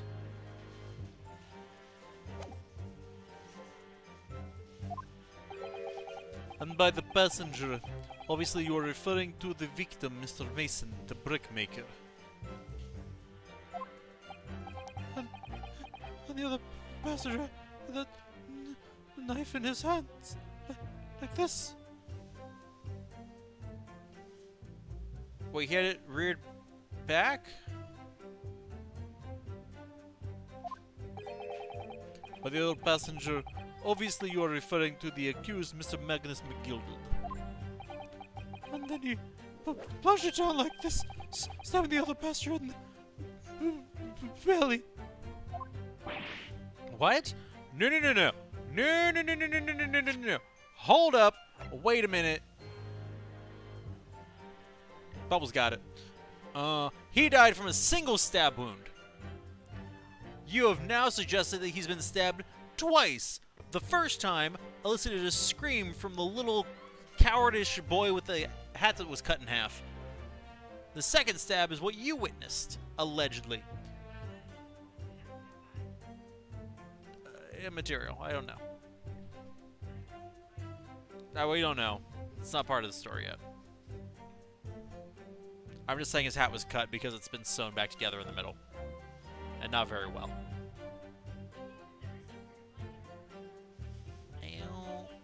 Yeah, I was like, you should keep it just in case. That's why I kept the box for it. What?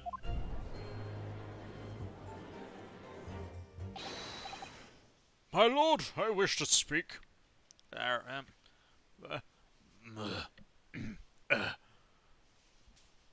My lord, I wish to speak. Yes, jar number 5. Do I take it that you too? As the master of the London Guild of Coachmen, the idea of a murder being committed in one of the city's carriages is utterly abhorrent to me. It wouldn't be right to make a decision before hearing all the facts, though, I said to myself. But I've heard enough now.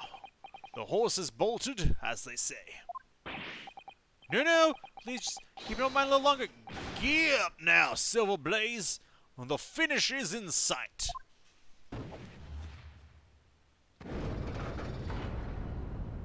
Not a fan of this. Nope. Meppo's a long-standing member of the guild, and I trust what the man says. Oh, thank you, sir. Oh, too kind, sir.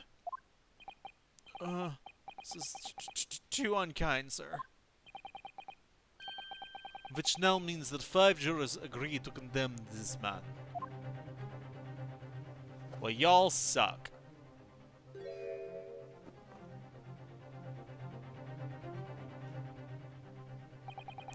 Madam Juror number 6. Yes, dear. What can I do for you? You have heard the testimonies of the witnesses in the stand. Oh, yes, I certainly have. Still got my hearing, you know. Then, pray tell, why are you yet to pronounce your leaning? Well, dear, the thing is, I'm a creature of habit to me.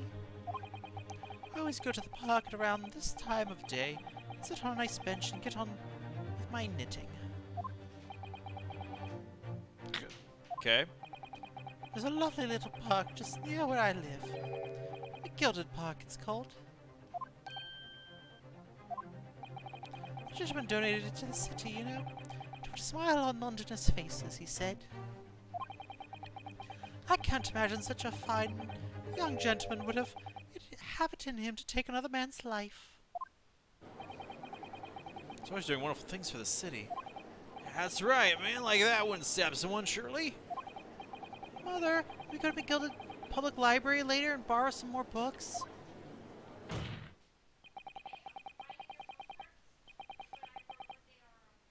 Thank you. How many Londoners live with their heads in the clouds? Do you people not know? What kind of man Magnus McGilded really is? What kind of man he is? Huh? The philanthropist Magnus McGilded has enough wealth to purchase the city he claims to value so highly. But where did all that wealth come from? Your client is a Shylock. What, sir? And one with the very deepest of souls. What? What's a Shylock? What's a Shylock? Stone the crows! Don't do that, that's rude!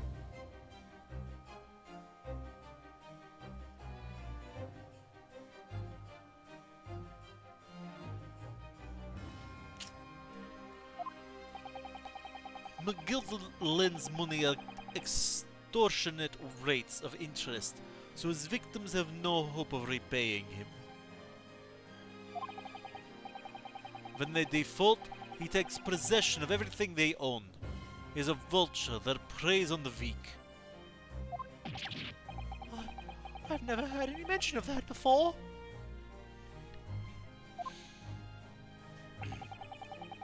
Your faculties haven't deserted you, I'm sure, madam. So has this thought not crossed your mind? Would a man wealthy enough to buy London in its entirety not have a carriage of his own?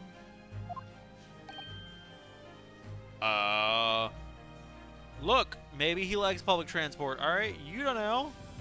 Maybe he likes to ride with people.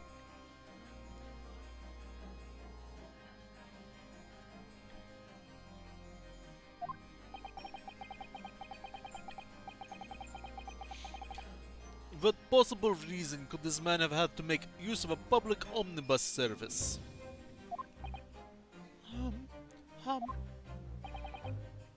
You're not saying that the victim, a poor brickmaker, had next to nothing to his name save considerable financial liability.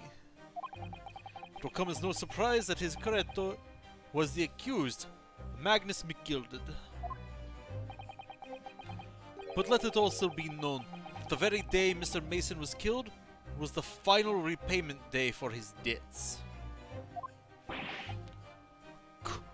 Good gracious.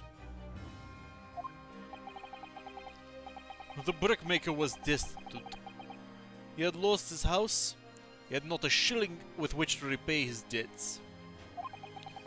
And in the end, his pitiful soul had the very last thing he owned taken from him. His life. By the merciless philanthropist pretender, a Magnus McGilded. I don't believe it. Don't believe it. I kind of believe it. If I might add something briefly. Mr. Sato? You claimed that the victim had been lent money by Mr. McGilded.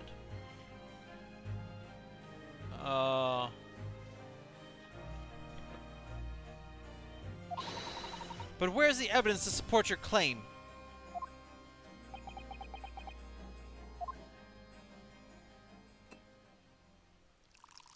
Are you... You can't pour yourself a glass of wine in the courtroom? Pray forgive the discourtesy of filling my hallowed chalice in a court of law. See? Here's just a discourtesy. Did you... Oh my gosh. I'm sorry. It's not wine. It's blood. Because he's a vampire. Aha! There it is. Lord Van Zieg's hallowed chalice. How can this be considered acceptable? Where am I? But I find myself unexpectedly in unexpectedly good humor. I had heard ladies from the Far East could show great courage, but I didn't expect to experience it myself. As a judicial assistant to the defense, I'm simply doing my job. What a pity that your display of courage is in vain. This is the debtor's ledger, which details all monies loaned by the accused.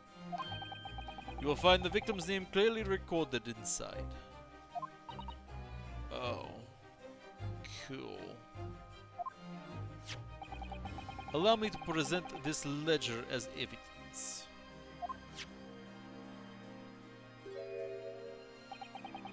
And pray forgive the discourtesy of raising my chalice in a toast to the enigmatic East at the same time. A marvelous toast, counsel. I will gladly accept this new evidence. This letter's been added to the paper derp. The victim owed 20 guineas. Awesome. Ah, yes. 20 guineas. The victim owed a considerable sum. Pound and a shilling. And the accused made quite certain he had ample recompense.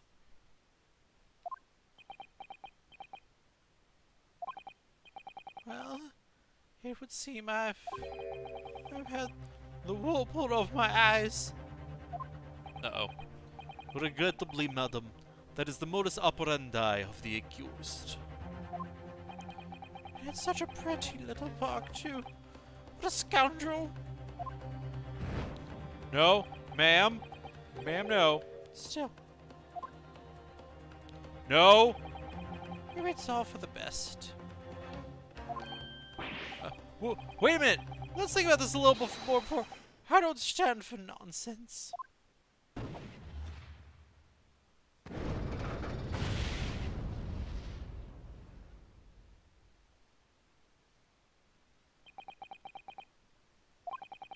That was it. Last juror's decision.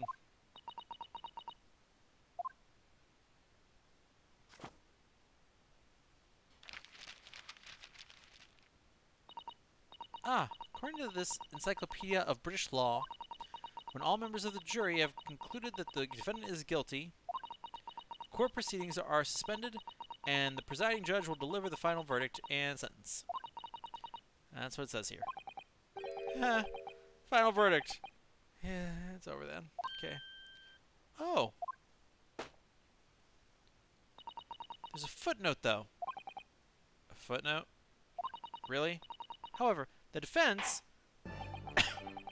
All 6 members of the jury are now in agreement in this case.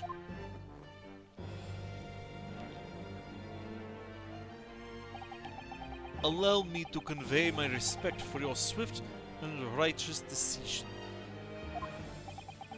According to the laws of this country, I will now conclude the trial by delivering my final verdict. I trust there are no objections. I have an objection.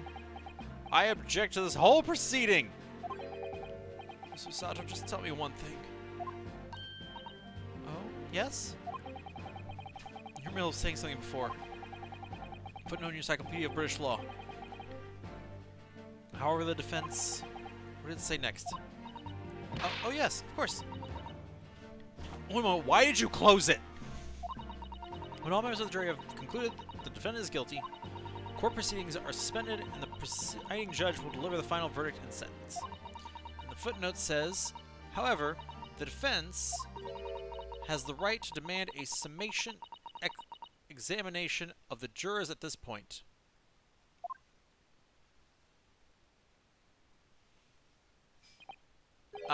Summation examination?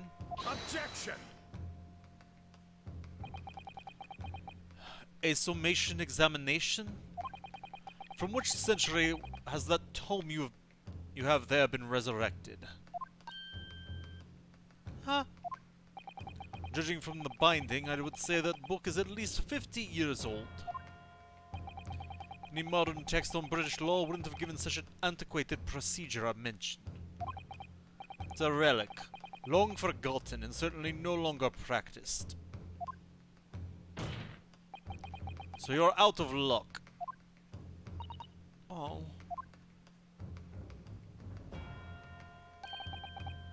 What even is it, Mr. Sato? The so-called summation examination. Oh, one moment. And I'll read about it. Okay, if you can be swift about it, that'd be swell.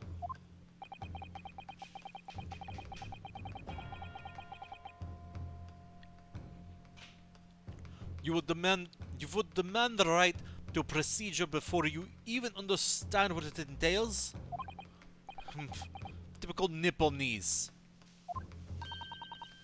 Alright, Mr. Naruhodo, I think I understand. It seems that under this procedure, we would be able to appeal to the members of the jury. To do what exactly? Change their minds, obviously. Appeal them to change their leaning and reverse their decisions. And it says here that if successful, the proceedings of the trial must be resumed. Make them reverse their decisions. Right. Got it. Cool. That sounds great. Yes, in times gone by, barristers would use a summation examination to attempt to influence the jury's decision. But that procedure became something of a formality with no practical benefit, really. So it rather fell out of use. I wonder why. Because it was devoid of purpose. Changing just one member of the jury's mind would be hard enough, let alone several. No self-respecting defense barrister would even assert his right to try in this day and age. Why not? Still, if you're about to lose, I don't see any mention of the procedure actually being formally revoked. What are you suggesting? I'm suggesting that although it may be antiquated and largely forgotten, it isn't yet extinct. Isn't that right, Pumpernickel? Looking guilty over there. What do you think, Mr. Naruhodo? I think it's our only chance. Let's do it. Summation examination. Our last possible option. Do we assert our right to carry it out, or admit defeat? Well, that's ridiculous. The defense wishes to assert its right to a summation examination, my lord. Objection! Objection! London is the capital city of the most powerful nation on earth. We have a duty to the world to exemplify the very highest standards of judicial procedure, whatever the word is. Summation examinations are an embarrassment that should remain buried. Objection! Objection. But if it's our right, it's our right. I believe it could prove vital in this trial. The defense's petition is perfectly valid. The court will proceed with the summation examination. This is madness. Foreman, are you and the remainder of the jury ready? Well, I'm not. There was no mention of this in the letter I received, you see, so... All members of the jury will be asked to explain on what grounds they have reached their decision. On what grounds? You must all justify your decisions and explain why you believe the defendant to be guilty. Well, my lord, you're rather putting us on the spot. This is most irregular. No mention was made of this before. I don't really hold with all this justifying luck.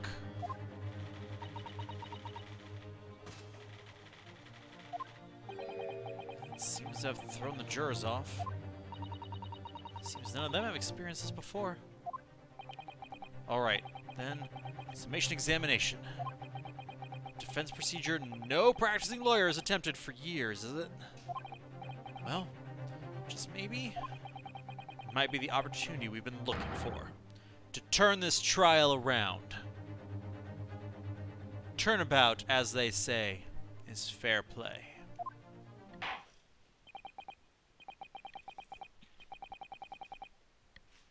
So be it then. Ladies and gentlemen of the jury, the court hereby calls upon you to state the grounds on which you find the defendant, Magnus McGilded, guilty of this most serious crime.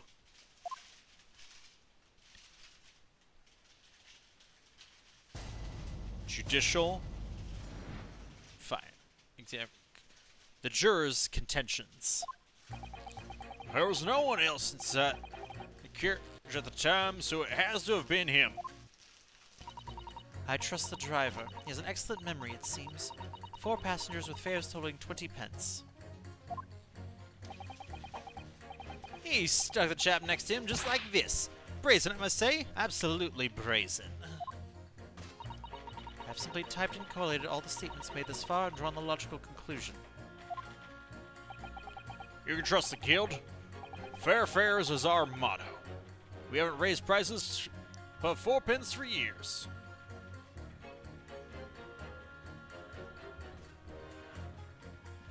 That's fine. Yeah. So we have one person saying that 4 riders with a total of 20 pence, and then we have the guild master saying that they've never raised their prices above 4 pence. Ergo, someone is incorrect, because if they've never raised their prices above 4 pence and there was a total of 20 pence taken, ergo there must have been 5 people in that cart. Boom! The scoundrel stabbing that poor man on the floor, it beggars belief. No, but yeah. Sorry, I wish I hadn't pushed for this now. Why? Man, you have to learn to spot the problems, alright?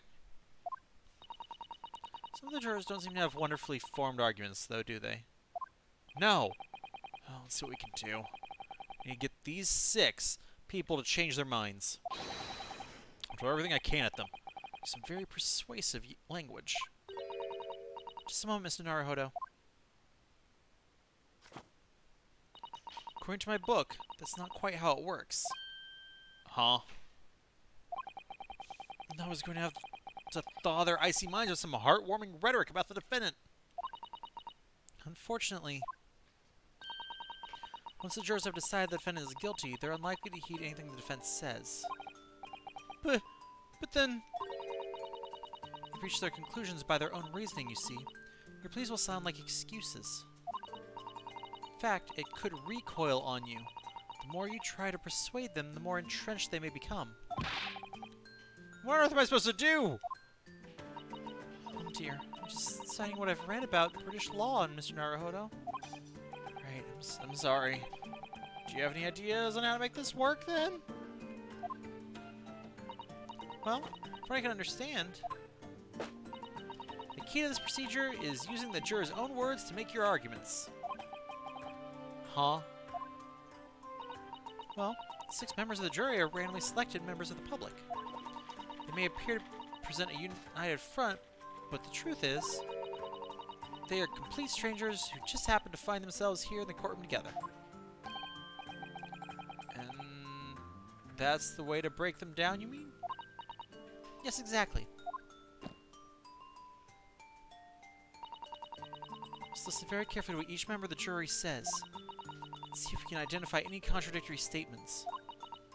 If we can, then contrast the statements and pit the corresponding jurors against each other.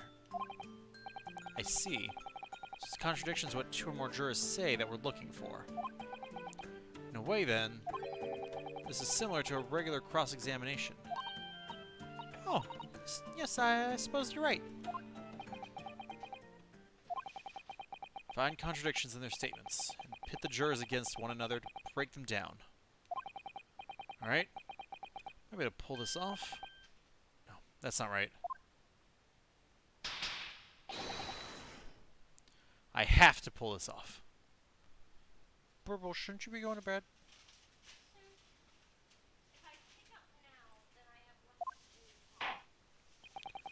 Can we start proceedings, counsel? I would ask you to take the stand for this, expecting a clear and concise rebuttal. Yes, my lord.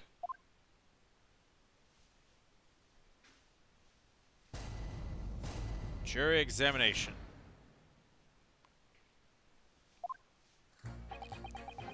There's no one else inside the carriage at the time, so it must have been him.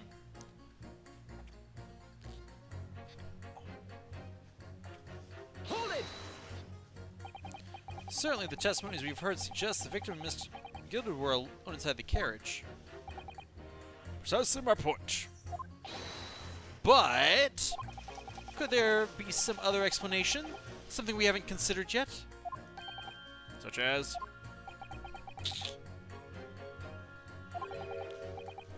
Well, perhaps it's something we could, all work out together now.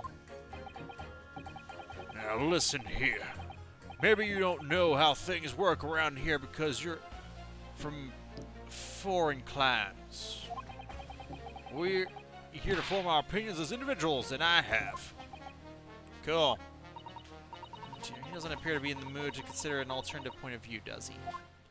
No, we have to pit the jurors against one another, like Sato-san said. Contradictions in these 6 people's assertions is the only way I'm going to succeed. Driver has an excellent memory. It seems 4 passengers with fares totaling 20 pence.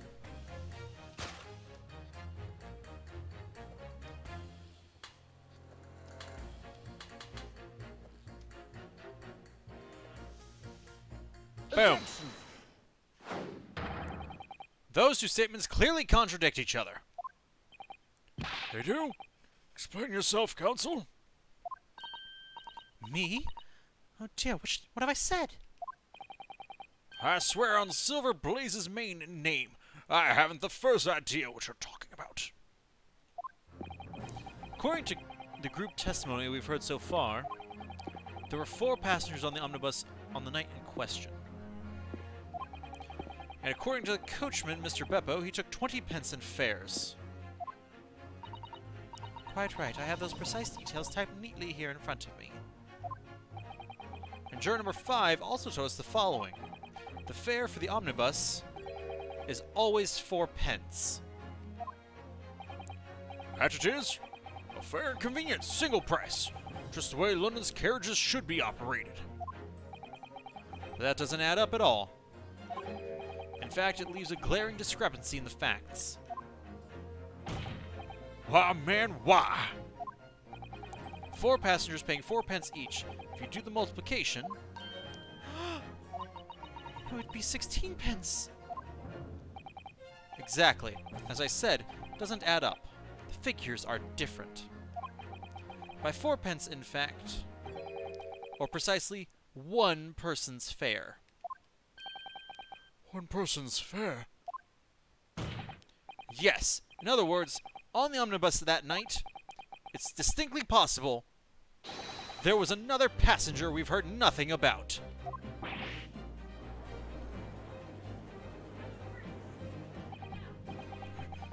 This can't be right. A coachman of guild are good, honest men. One and all. Trustworthiness is our watchword.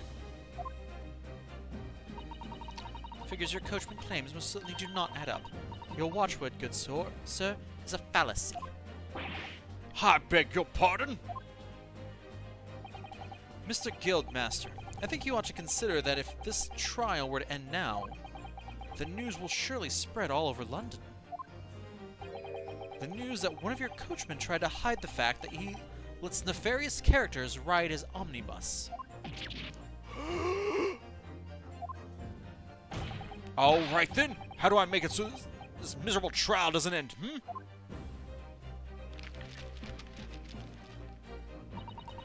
Well, according to my book here, you simply launch a ball of fire onto the innocent side of the set of scales. Now hold your horses there, coachman. We're all in agreement. Where do you have to go? Wait till I get my hands on you, Beppo.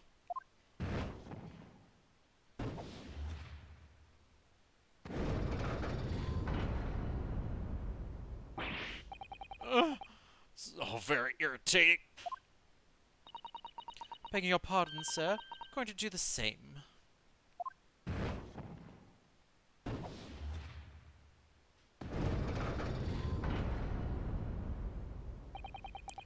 For the love of Mike! Not you as well! A penny can be the difference between a smile and a tear, after all. Certainly can't put my trust in someone who doesn't follow my exacting standards in financial matters. Oh, really? I, for one, think it's only proper that we hear from the witnesses again. Oh, well done, Mr. Naruhodo, you did it! If we can manage to change 2 more jurors' minds, we can force the trial to continue. 2 more. Actually, there's something else that's bothering me about a couple of their assertions.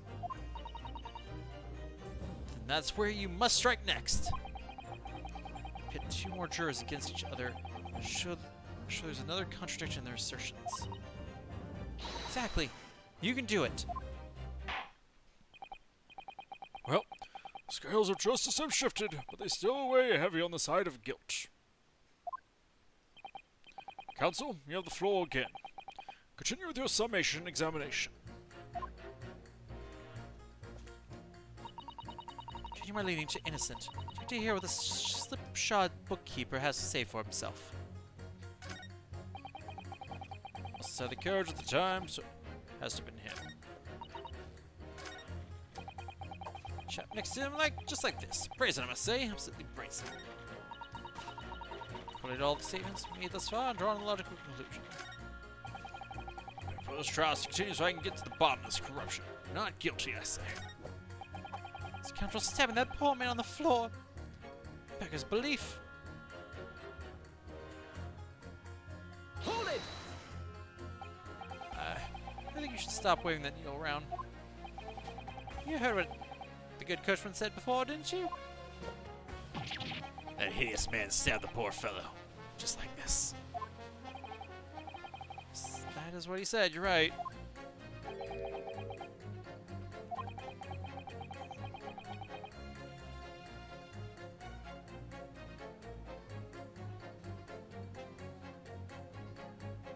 Feels a little wet. Just a little bit.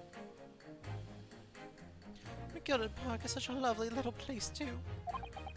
I've always enjoyed resting my legs there while I got on with my knitting. I had thought that anyone who had donated such a delightful place must be a fine fellow indeed. I suppose I was wrong. Whoever would have thought he was a miserable, murdering, money-led but with not a scrap of remorse. Oh, help me. It's as sure can be that he's guilty now. Lady certainly seems to know our mind, doesn't she? That's fine. I've got him. So we just need to find two jurors with contradictory statements and pit them against each other. So much easier said than done. Nope, I've got it. Suppose what you were just thinking? How did you know? Well, I took the liberty of doing some research, in case you happen to find yourself in just such a situation. Should I read you what I found out? It's a little long, I'm afraid.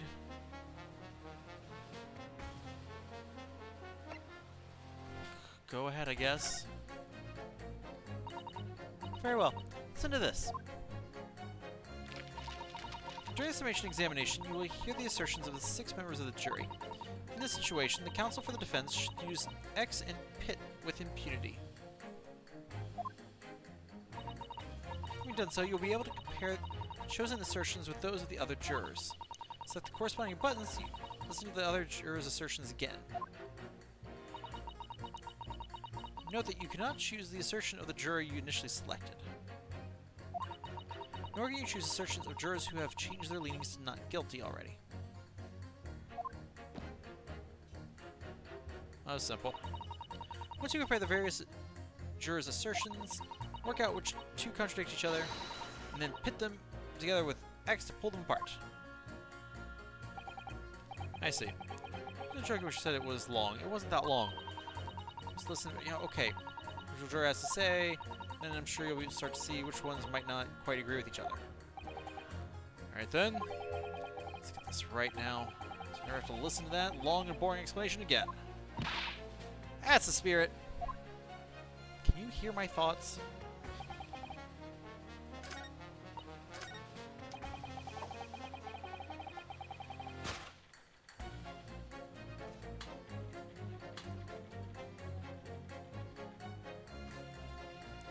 You two! Those two statements are completely contradictory. What? Explain, counsel. Post haste! Oh, dearie me. I was only knitting a jumper for my other half. What is all this claptrap? What does contradictory even mean, I ask you? We've heard from more than one witness that they all allegedly saw the actual moment when the defendant stabbed the victim. Now, out of curiosity, juror number 3. What? Can't you see that I'm busy here? How would you say the defendant stabbed the victim? What sort of motion was it? Ha! Want to test me, do you?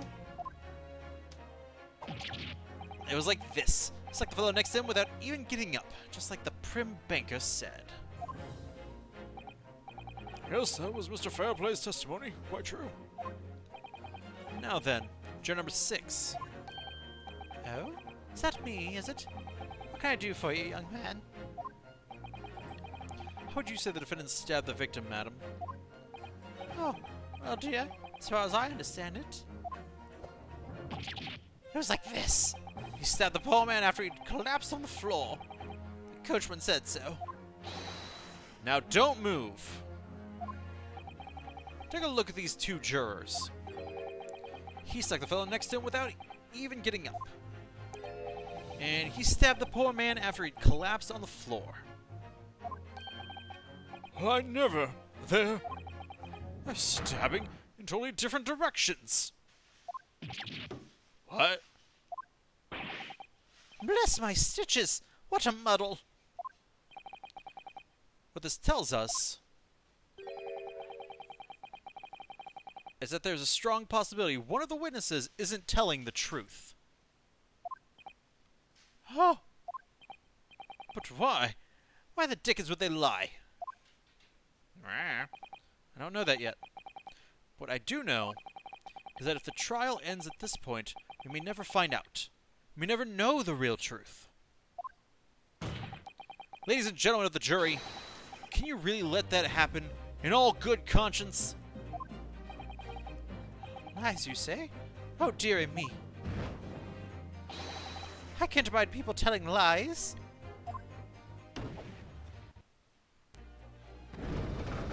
Boom. Middle. The scales. I don't believe it.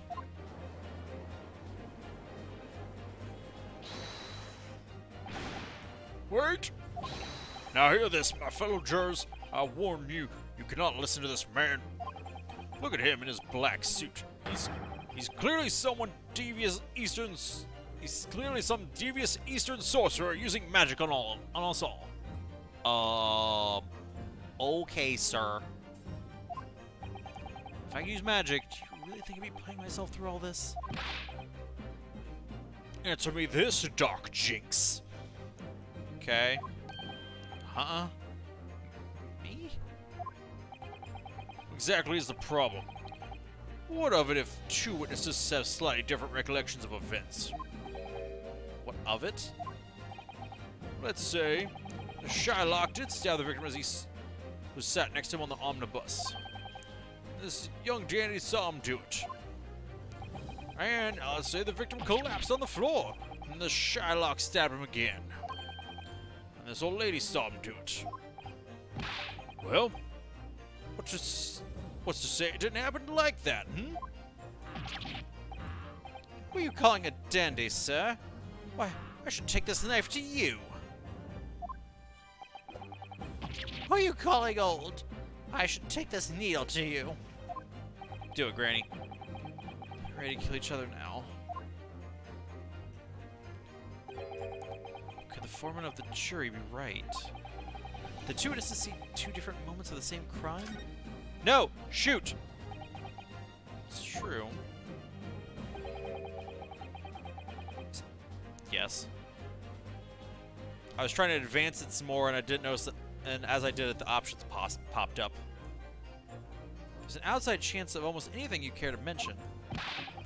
Exactly the point I've been trying to make. Before you go any further, Mr. Naruhodo. Oh, what is it, Mr. Sato? I think you should have looked through the court record. I know, the autopsy report. I know. See, this evidence makes it quite clear. There isn't even an outside chance of what the juror is saying. How did I miss that? I didn't. I missed the buttons. All right, like. Fortunately, Mr. Foreman. What is it, you Dark Jinx? Come on, out with it. What you're suggesting is impossible. It's out of the question. What? What are you talking about, man? How can you possibly say that? You do realize that I'm only doing my job? As foreman of the jury, I have a responsibility to steer everyone in the right direction. So where's your evidence, man? That's what we want to see. I say the two witnesses saw two different moments of the same crime. If you say that's out of the question, show me some proof. Very well. Looks like the only way I'm going to convince him is to present him with something he can't dismiss. Punk Jacks, welcome to the courtroom. How you do that? Sorry, I'm not sure how long you've been here, at least since I accidentally hit the wrong button. Doing great. Some irrefutable, hard evidence.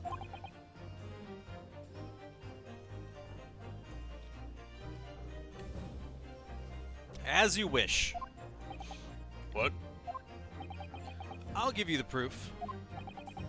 It's out of the question that the two witnesses saw two different moments of the same crime, as proven by the autopsy report itself. Take that! This is the victim's autopsy report. According to what's written here, Mr. Mason was stabbed in the abdomen only once. Eh? Only once? It's quite simple. The victim was stabbed precisely one time. Which means these witnesses can't possibly have seen it happen two different times.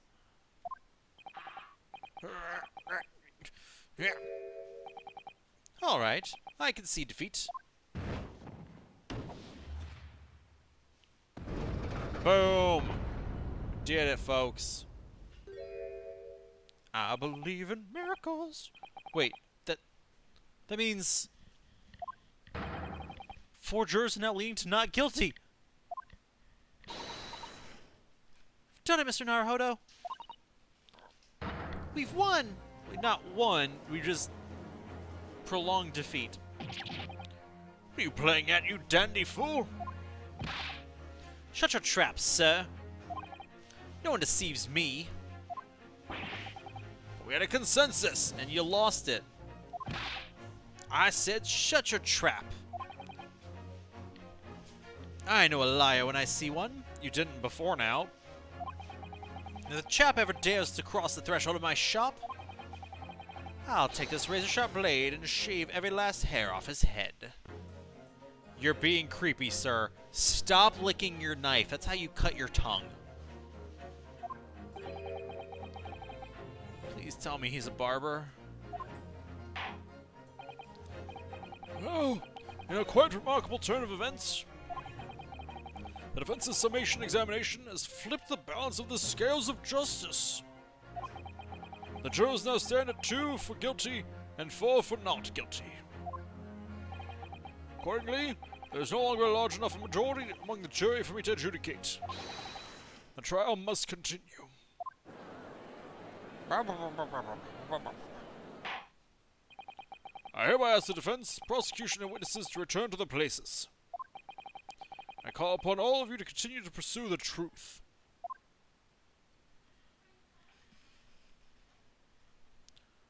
This is going long. So, Lord Van Zykes, continue to substantiate the case for the prosecution, if you please.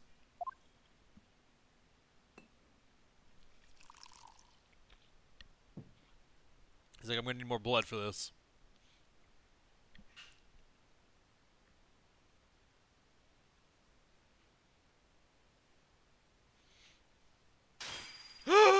He broke it! Having savored the rich aroma of the carmine contents of this hallowed chalice, it may seem crass to crush it to dust. Pray forgive the discourtesy. Lord Van Zykes! Is it cold in here or is it just me?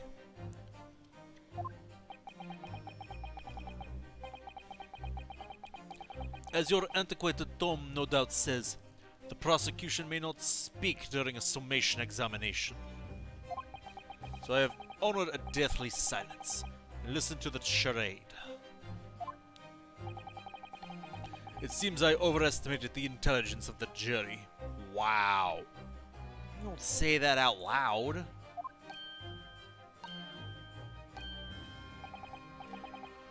Well, no matter.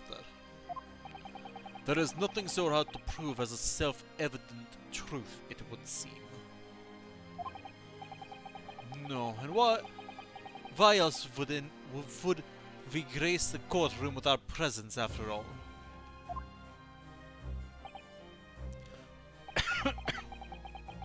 So, let us proceed to the next round of battle. Oh!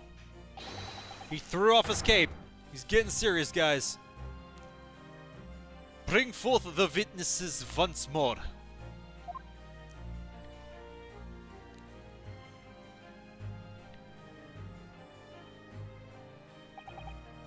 Witnesses, I trust you heard the summation examination we have just had to endure. Oh, yes, sir, that I did, sir. Oh, of course I heard it. Oh, yes, sir, I heard it. You, sir, in the end, the coachman. I believe it's Beppo. Yes, sir, my lord, sir. If it transpires that in your previous testimony, you attempted to veil the presence of a 5th passenger on your omnibus, you will be found guilty of perjury. You're advised to bear that in mind, sir. Oh, mio Dio. Now then, witnesses, I hereby call on you to testify before the court again. We'll explain the various misgivings brought to our attention by the defense's Summation Examination.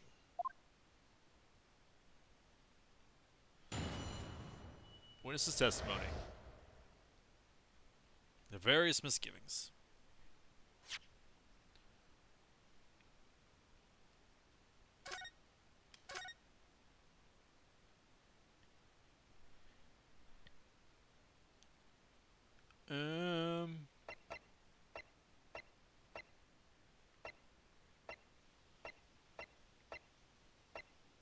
Okay, that was the autosave up there.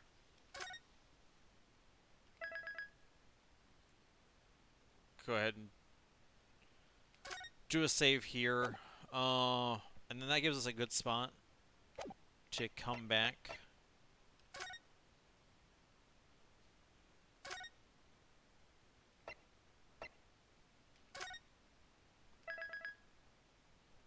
To come back next time. Come back in here. Saved ourselves, but now can we save them?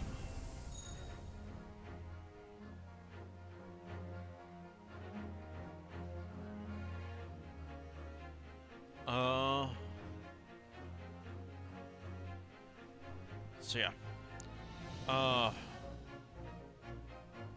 Jurors, thank you all so much for watching this night. As always, it is greatly appreciated. It's good to get back to this game. I appreciate it. And we get to look at this. This is what their courtroom looks like. And this is what my courtroom looks like. It's beautiful and glorious. But do greatly appreciate all coming out tonight, enjoying some Ace Attorney Chronicles. I'm so glad to be able to play an Ace Attorney game where I don't already know the story and the cases, because I'm like, I already knew the first 3 games. Or at least the first 2. I'm trying to remember if I knew the 3rd one or not. But so having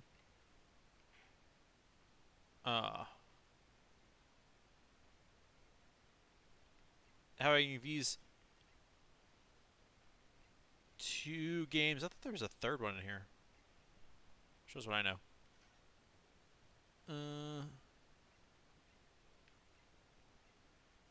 Yeah. Like I'm excited for us to push further forward. But special contents. Uh-oh. We've made an error.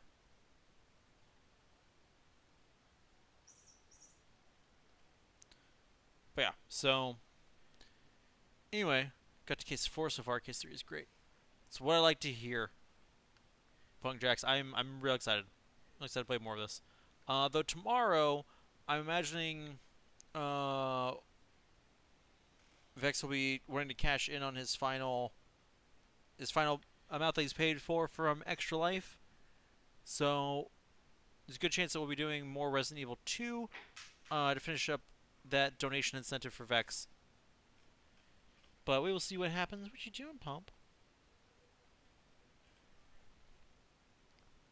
Or we'll see what happens. We may not be. Yeah. Thank you all for coming out tonight. I think I've said that like 4 times now. And until next time,